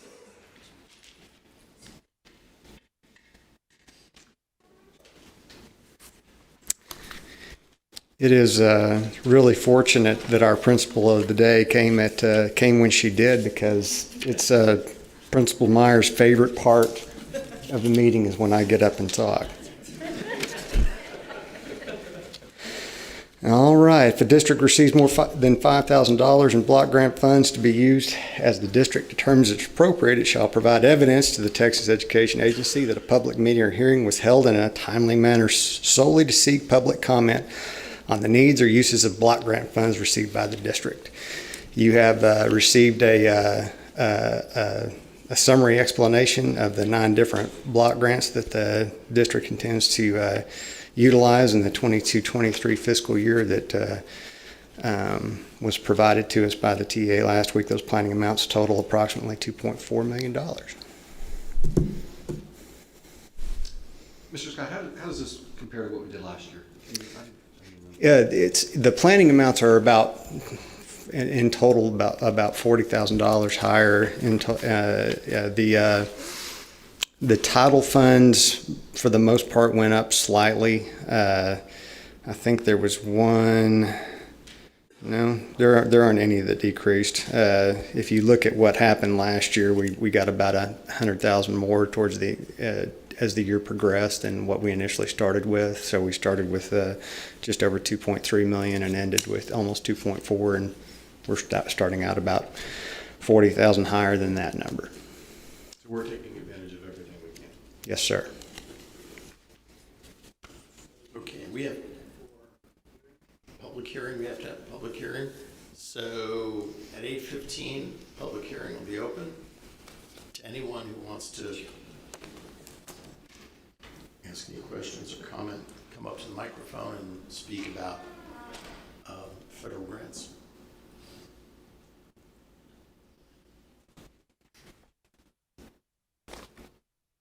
Okay. Well, if nobody, we started the public hearing at 8:15. I think it's 8:16 now, so we'll close the public hearing. And no action is needed, correct, Mr. Scott? That is correct. Okay. All right, so we're moving right along to our next presentation on from Human Resources, Dr. Howard, regarding the 2022-23 compensation plan.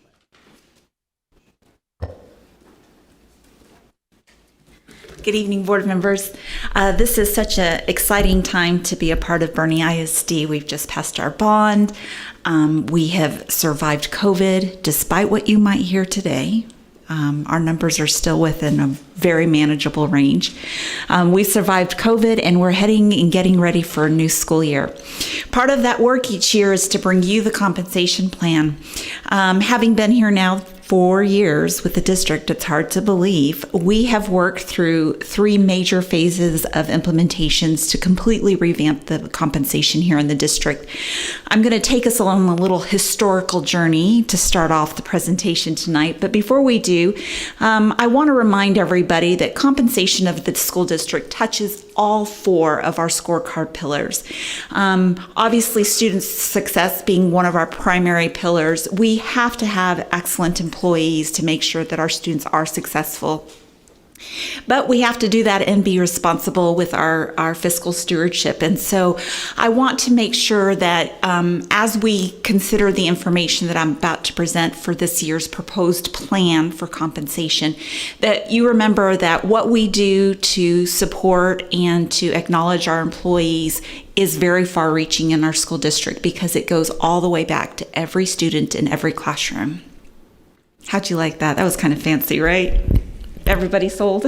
So let's take a look backwards. This is really an exciting graphic for us to take a look at tonight because it shows that over the past 5 years in our school district, how we have increased teacher pay, okay? And I use teacher pay because you have been so generous that when our teachers get increases in this district, our employees get increases. Now, not to the same dollar amount, but definitely the trend will look the same. So starting off back in 17-18, we were at a starting pay there of $44,750. Over the past 5 years, we've been able to see that come up at least $7,500 for every teacher in the district. Our starting teacher pay, as will be proposed in tonight's plan for the upcoming fiscal year, would be at $52,250. Now, this is not something to balk at because prior to that 17-18 year, BISD was in a stagnant place with pay. And for 5+ years, our teachers did not see increases, okay? Literally between 16, 17, 17, 18, that was their first jump in 5 years, and that was $200. So you can see that we've made some huge strides. Obviously, some years have been better than others, but there has not been a single year in the past 5 years that this board did not make it a priority to acknowledge the pay of our teachers. And this is phenomenal. Not every district can say this today. Compared to other districts, we are there in yellow. And you can see that around year 5, we have experienced a dip, okay? The goal here for compensation is to have a straight linear line. Anytime you see a variation to those lines where you have a peak either too high or too low, that shows that for whatever reason, between the years, maybe 2 years prior and 2 years after of that section, there's something going on in the economy that those experienced teachers are making a little bit less than what their peer groups are. So we have been able to bring it to a linear place, and as of last year, our 5-year mark is starting to dip behind. You'll recall that last year we were only able to give a 1% increase, but it still kept us pretty healthy. You can see that our years above 10 years are looking really good. You would be surprised to know that our highest paid teacher in our district is currently making $80,000, okay? This is not something to just shake a head at. That means that this district takes care of experienced tenured teachers. We make sure that they are pleased to be working in a district of this caliber, and we match the compensation to do that. But we can also see that we are certainly being tracked by some of our neighbors. You kind of see there at the year 20 mark where the purple and red up at the top indicating north side and northeast continues to just soar above us. But it doesn't mean that we're so far off from northeast from our 15+ year mark. It just means that as they continue to give increases, we have to be comparable in what we're doing. So this will give you a kind of a good look. Even though we have been successful in raising our compensation historically these past 5 years, we are still lagging somewhat behind. I think we always will be, because when you're looking at some of these districts, they're over, Northside is over 100,000 students. So when you consider that we're even within range, it's a very good thing for here in Boerne. And let's face it, working in Boerne is way better than working in Northside. And you can quote me on that. This slide here, I really wanted to take a moment as we're doing our historical walkthrough of compensation in our district to really show the above and beyond that we so often maybe forget happened. Sometimes if I give my kid a check, he's in college, so I send him his little allowance, and he knows that that's coming. But if, something special is going on, and I slip him a little Valentine's card and I slip him $100, he doesn't always remember that I gave him that $100 because it's not on his allowance printout. And yes, he has a printout. So I wanted to take a minute here to reflect on the good things that we have done as far as increases, incentives, and with our benefits here. I think that sometimes we say pay and we only think of base salary. We forget the total compensation picture. And so looking back, I've broken these out. The blue indicates actual raises or salary increases that we've given. The green is going to reflect some sort of positive change in our benefits.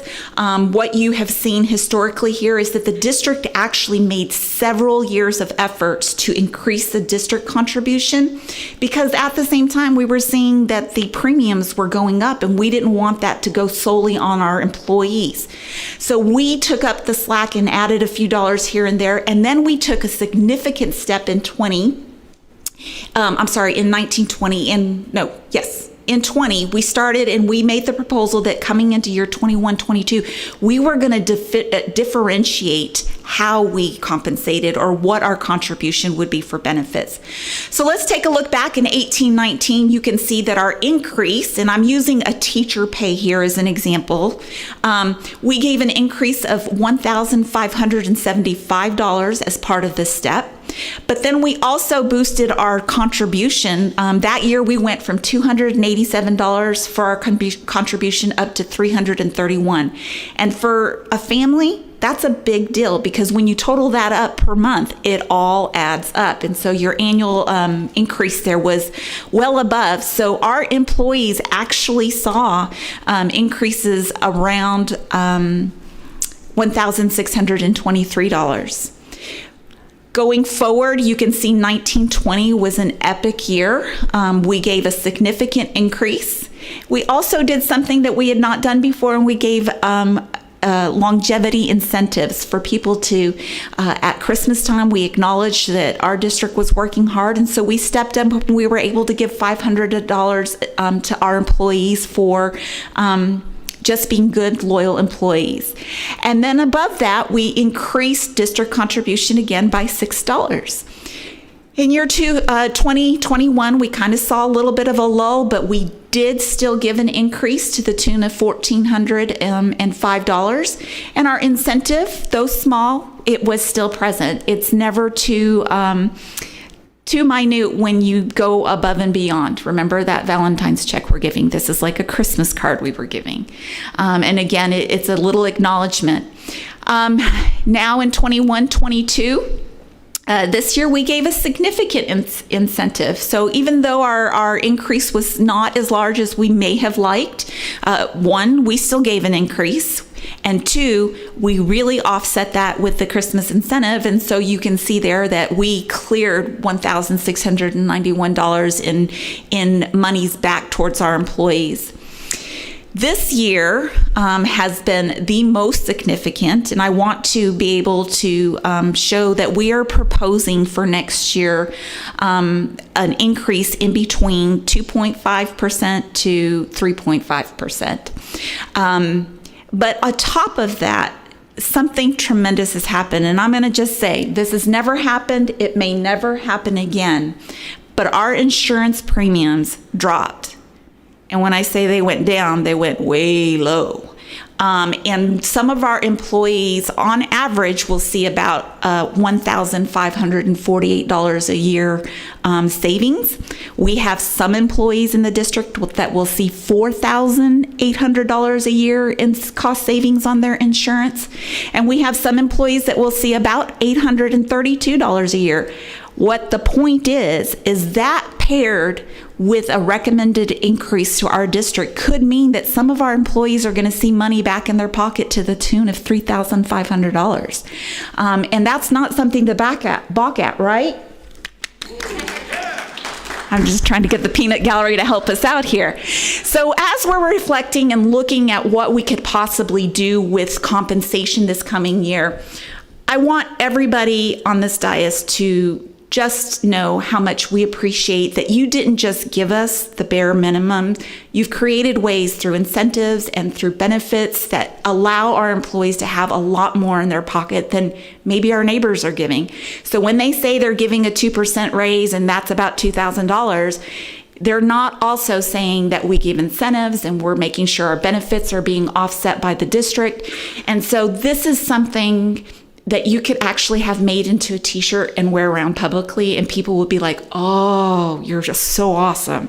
So I just wanted everybody to see the hard work that you all have done and what it manifests to for our employees. And this here is just and we have released this information to our staff so that they can see the total annual savings. So I broke it down for them monthly and annual, which is going to be coming in for this 22-23 school year. Not everybody who participates in TRS across the state saw this. Some folks saw this in reverse, to the tune of an increase. Our premiums came in quite a bit lower because in our region, we are better on how we're utilizing our services. We're better about the partnerships with the doctors that we have. So this is definitely a good sign. We may not see it again next year, but I'll ride this one like for days. I was in shock. I actually had to call somebody and say, was this a typo? Like, you're sure. So this was really exciting, and we were so glad to share this with our employees. All right, so let's talk a little bit about increase options, because ultimately at the end of the day, we are tasked from our superintendent, and our directive is to make sure at the top of our budget process that compensation is addressed appropriately.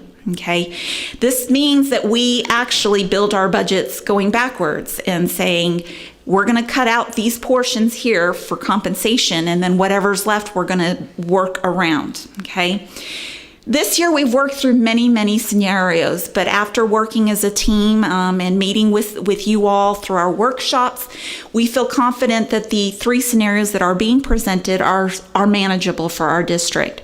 We are proposing right now, across the board, a 2.5% increase, a 3% increase, and a 3.5% increase. Again, using our teacher step scale as the kind of navigating step there, that would reflect as a 2.5 for about a $1,440 increase for our teachers as part of their step. For 3%, that would be $1,730, and then our 3.5% is about $2,020. Now, that does not include that last year we did something significant, also unheard of. And this board authorized us to pay emergency pay to all of our auxiliary employees and our substitutes because of the shortages we were seeing, the difficulty we were having to hire. Our auxiliary employees, you allowed us to pay a $2 per hour differential, which they have been receiving for the past couple of months, which is supposed to expire at the end of the school year, which would be officially May the 27th. We are bringing the proposal forward that we would like for any of these scenarios to include, at your request, I might add, the board requested, that we make sure that those monies stay with our auxiliary employees. So by giving them the $2 per hour increase, depending on which pay band in the auxiliary pay group, our auxiliary employees are seeing a 6 to 12% increase of their midpoint in either of any of these proposals for the upcoming fiscal year. That is amazing, okay? Thank you. What? Yeah. I'm not paying him to do that. He just volunteered. So we will consistently request across the board in support of your desire to see that go on, that we continue that. We will look forward to celebrate that with our employees, and I know that that has made a difference in our ability to retain some really good employees, and it's also making a difference in our hiring. So we're very grateful as we're going into our peak hiring for the district that we will be able to tout that. We are recommending across the board the matching or kind of the pairing of the increase for 2.5% for all employees, including teachers. We want all the professionals and paraprofessionals to also receive that 2.5% of the new midpoint, and I'm going to get to that in a minute, either 3% or 3.5%. Ultimately, at the end of the day, after we have worked as a team to come up with a really good budgetary plan for the upcoming school year, may I remind you that tonight you're just approving my plan. You're not approving the budget, okay? But the plan that we would like to see go forward and to support what we're trying to do with regard to compensation in the district is to grant the 3.5% increase. That not only will give us some recruiting power, obviously, but it will be a wonderful complement to some of the plan changes that will be coming forward. As you are aware, we had TASB come in this year to do an annual compensation review for us. They've made many, many recommendations, and of which we are adopting the increases to all pay grades. That's every pay grade: teacher, nurse, administrator, SLPs. Every pay grade has been moved up to market value. We were very attentive to make sure that paraprofessionals and auxiliary employees saw the largest shifts, but that would mean that the new midpoints would yield a higher raise for these employees. And so we've been in the last pay bands for 3 years. My recommendation is that at every 3 years, it should make that shift in order to keep up with the market value. We did take into consideration what is happening across the state with as far as auxiliary type employees. So we are going to recommend increased pay grades. We are also placing all bus drivers on their own pay grade. And the reason that we're doing this is that this will give us some flexibility in years coming forward, that if we see a significant need to address the shortage of drivers, that you don't have to move an entire group of employees. You can just move the bus drivers. But the starting pay for those bus drivers would be at $16 an hour. And that, again, it's not going to compete to somebody who's paying $25, who, by the way, is only going to let you work 3 hours a day. But I didn't say that publicly. And we are looking forward to, again, just supporting our transportation to get folks in. Something else that you all asked me to do, and I did not hesitate, was to continue offering our substitutes the emergency pay rates that we gave during the spring of this year. And instead of it being emergency pay, that it becomes standard pay. And that would mean that our substitutes would be making, they were making $90 an hour. And so now we're going to see them making about $135 an hour a day. Did I say an hour? I want a sub. Substitute? Good catch. I tried to slip that in.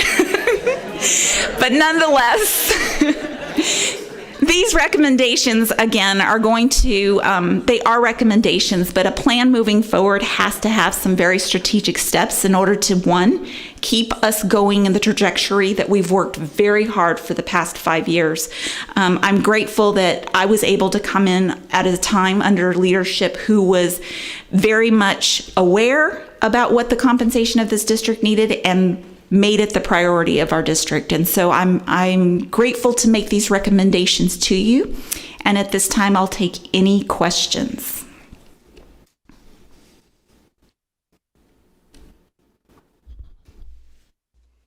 Are you going to take these alone, or do you want Mr. Scott there with you? I would rather go down the river alone. I'll phone a friend. I want to say thank you because I think you've encompassed everything that we discussed at the budget workshop last Monday. I know there were certainly some deep breaths because this isn't an easy step to take. And I know there's belt tightening in other places to make sure that we can do this, to make sure we're compensating our staff the way that we need to. Mr. Scott, I will say your budget projections and everything support this. Continue. It is within what we presented at the workshop on Monday. Yes, sir. And this is really a result of, part of it is increased tax values that will allow us to have additional revenue. I think, Mr. Scott, you'll probably present proposed tax rates, either not this meeting, but the next one. And we'll continue to see a decreased tax rate. So to be able to accomplish that, Dr. Howard, I think is amazing. Kudos to all of you. So, I do have to ask, Sarah, I think all of our principals just resigned to become substitutes. Hey. Continue to be principal for all. Any other comments or questions? Yeah. Yes, sir. I know you've already answered this, but I just want to make sure. I'm looking at the food service staff. Under the old system, their minimum pay was $11.20, and in red it says $13.20. That's the new starting pay. Mm-hmm. So we've made a lot of progress in all of our support staff salaries. That's a good change. The other thing that I wanted to point out was to back up what you said regarding the employee benefits. That's something that's easily forgotten and put in the background because people look at what their salary is, and that's an understandable reaction. However, if you go back 7 years, starting in 2015, the average, if you do what you did, and the average reduction this year is over $1,500 per employee. But if you go back 7 years, going into next year, our average employee, whether it's employee only, employee kids, employee spouse, employee family, will be paying about $1,000 less for their health coverage than they did 7 years ago. And I'm in the business. I work with groups of 2 to 15 really small businesses. So this is not my bandwidth, but I will say that is unheard of in the United States of America for the average employee to be paying $1,000 less than 7 years ago. And so when you add in the 3.5% that you're recommending, plus the average reduction in benefits, obviously that comes to more than 3.5%. What does that in total come to? So we're looking close. It would be close to about a 6% total increase. Again, there's going to be some variations based on plan elections, but on average, if you're an employee, a teacher in our district, and you have your children on your plan, this would be the type of savings or money back into the household that you would see each year. Right. We have a lot of people that have their kids on the plan. That, along with the employee only, is the most popular. Right. And if you've got your family on the plan, oh my gosh, I think you're looking at probably a 10% yes, sir, increase in your take-home pay. Yes, sir. That's a lot. I did have one other quick question before I forget about this. So the midpoint on the steps were all adjusted to current market. We also were included in our package the stipends. Was the stipend part of this review? Yes. So, you'll see in the supporting documentation that you were presented, we are making some recommendations for some new stipends. I tried to highlight those in red. Some of the highlights that we would like to share with that is that obviously with the new, the bond going through, we're going to need a water polo coach, and it's a real thing. I've done my research. We are looking at giving some math stipends to some very hard to fill areas for our algebra. We are adding stipends for our pre-K teachers, which we have had the highest turnover of all of our employees right now. It's pre-K teachers. You just try to sit in a room with 15 3- and 4-year-olds. So we're looking at some target areas in that capacity. We had discussions today about making sure that we could support esports as well. So you're going to see some increases, some adjustments to the stipends to reflect just our growth. I mean, these are just, we kind of have to update them every now and then. So, but we are adding several new stipends this year. Yep. And so that's something I always like to remind folks of. If our teachers work 187 calendar days, instructional days a year, okay, that doesn't mean that the kids are always in front of them. It means that they are required to be at work 187 days. If you took the daily rate of what some of our teachers make, remember I told you we have a teacher making $80,000, some of those teachers would actually be making triple what they make now if they were working normal work calendars like administrators or people working at USAA. So the compensation is really important, that when we're looking at how much a teacher makes, that we do remember that their working days are 187. And that it does, when you think about that, there are some people who don't make as much as teachers and they work year round. And so we have to always remember what our teachers are working. Thank you. That's a good one. Yeah, I had a couple things. One, I very much appreciate this and your enthusiasm. I think it is as you showed on the previous slide, especially compared to previous years, which I'm also very proud of what we've done in previous years. It's a pretty big increase, and I think we can be proud of that and simultaneously recognize, Mr. Cluck briefed us at the beginning of this, that home values increased 40%. Inflation is rising and going up, and so I think we can be proud and try to do the best we can, and also recognize that in light of everything that's going on, there might be a lot of people who aren't blown away by this. I know one thing I'm proud about what we've done over the past few years, raising taxes and also being, I think, very fiscally responsible. I know we talked at the workshop, and then I had to check out that a little earlier, and I appreciate Tommy and Wes talking to me this week. For me, just personally, one of the big things I look at is anything that would take us below 2.5 months of fund balance. That gets me quite nervous, and we get evaluated on that. So I know that we're good at 3.5% on that, and if we were still good at higher than that, I'd be comfortable with greater than 3.5 as well. As long as they go below that 2.5 months on balance, and that would all be projections at this point. The other thing I like that we do on this one is that we do get to benefit from the decrease in premiums for our benefits. And I like that every dollar of our budget that we're putting into it, we're putting into salary, because as wonderful as it is for those premiums to go down, not everybody gets insurance, right, and not everybody's on the same plan, and those dollars don't count towards retirement. And exactly. so I think we've done a wonderful job of raising benefits over the last few years, and I think we're in a great position now, especially this year and going forward, to focus on salary, and it helps today and it helps when you retire. That's right. And that the benefits don't. So those are the main things I wanted to get across. I appreciate that. I was talking to a friend of mine today whose wife works in the district, and she's covered with their children. He bought his own insurance policy on the side. It's a god-awful, terrible plan, but it's a little over $500 a month at his age. And so they were spending, with the new plan, I said, you can come on your wife's insurance plan. It's a better plan, and you'll save over $2,000 a year when you can get rid of your own plan. And you factor that $2,000 of savings plus the $2,000 raise, and it really shows up on the paycheck. And that's important. That's important that we do that. Absolutely. So, Mr. President?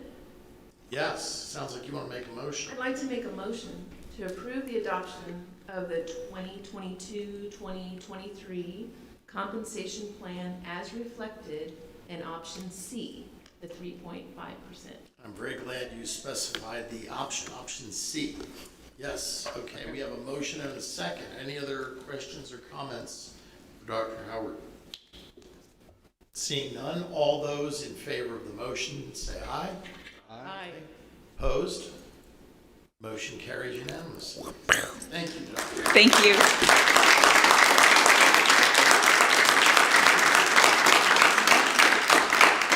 Okay, so Wes, can you top that? Only kidding. Absolutely. Absolutely. Before you, you have the results of operations for the fiscal year through April 30th.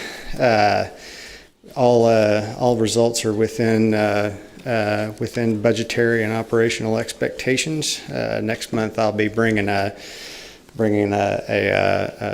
amendment for the general fund to be sure that we don't overexpend any functions, but everything seems to be operating well within expectations to date. The most notable thing about about this presentation would be the budget amendment for the Child Nutrition Fund for $80,000. That would be to accommodate the purchase of a walk-in freezer. That'll help that department manage frozen foods a little bit more efficiently and manage the freezers at the other campuses a little bit more efficiently. The district did receive $42,000 for the month of April. The notable contribution in there was the $22,000 donated by Toyota of Boerne towards the Champion Welding Program. Does anybody have any questions or concerns related to the results of operations through April 30th? I just have one this month. Yeah. It's on the debt service fund. We're already $750,000 over our projection, and just comparing the payments last year for May and June, they're usually pretty good tax collection months. Yes, sir. Before the penalties really start to bite. Mm-hmm. So looks like we'll have, and I'm assuming that's the $1 million we'll use to defease part of the 2014 series. Yes, sir. Early debt payment. Mm-hmm. Yes, sir. Great. Thank you.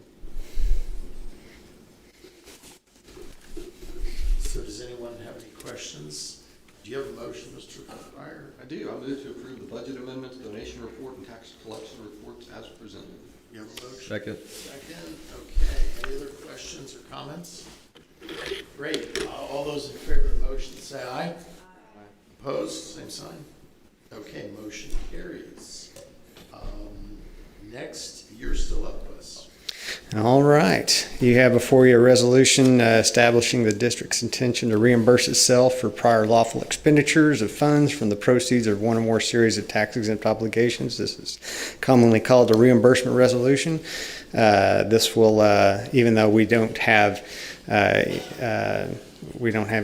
significant expenditures to date, it will allow us to go 90 days back from the date of this resolution, and for any issuances that we issue from now until we've issued all of the $165 million, it will allow us to go backwards to pick up those expenditures. If we issue $60 million this summer and we spend $70 before we issue again, that $10 million will be picked up in the next issue.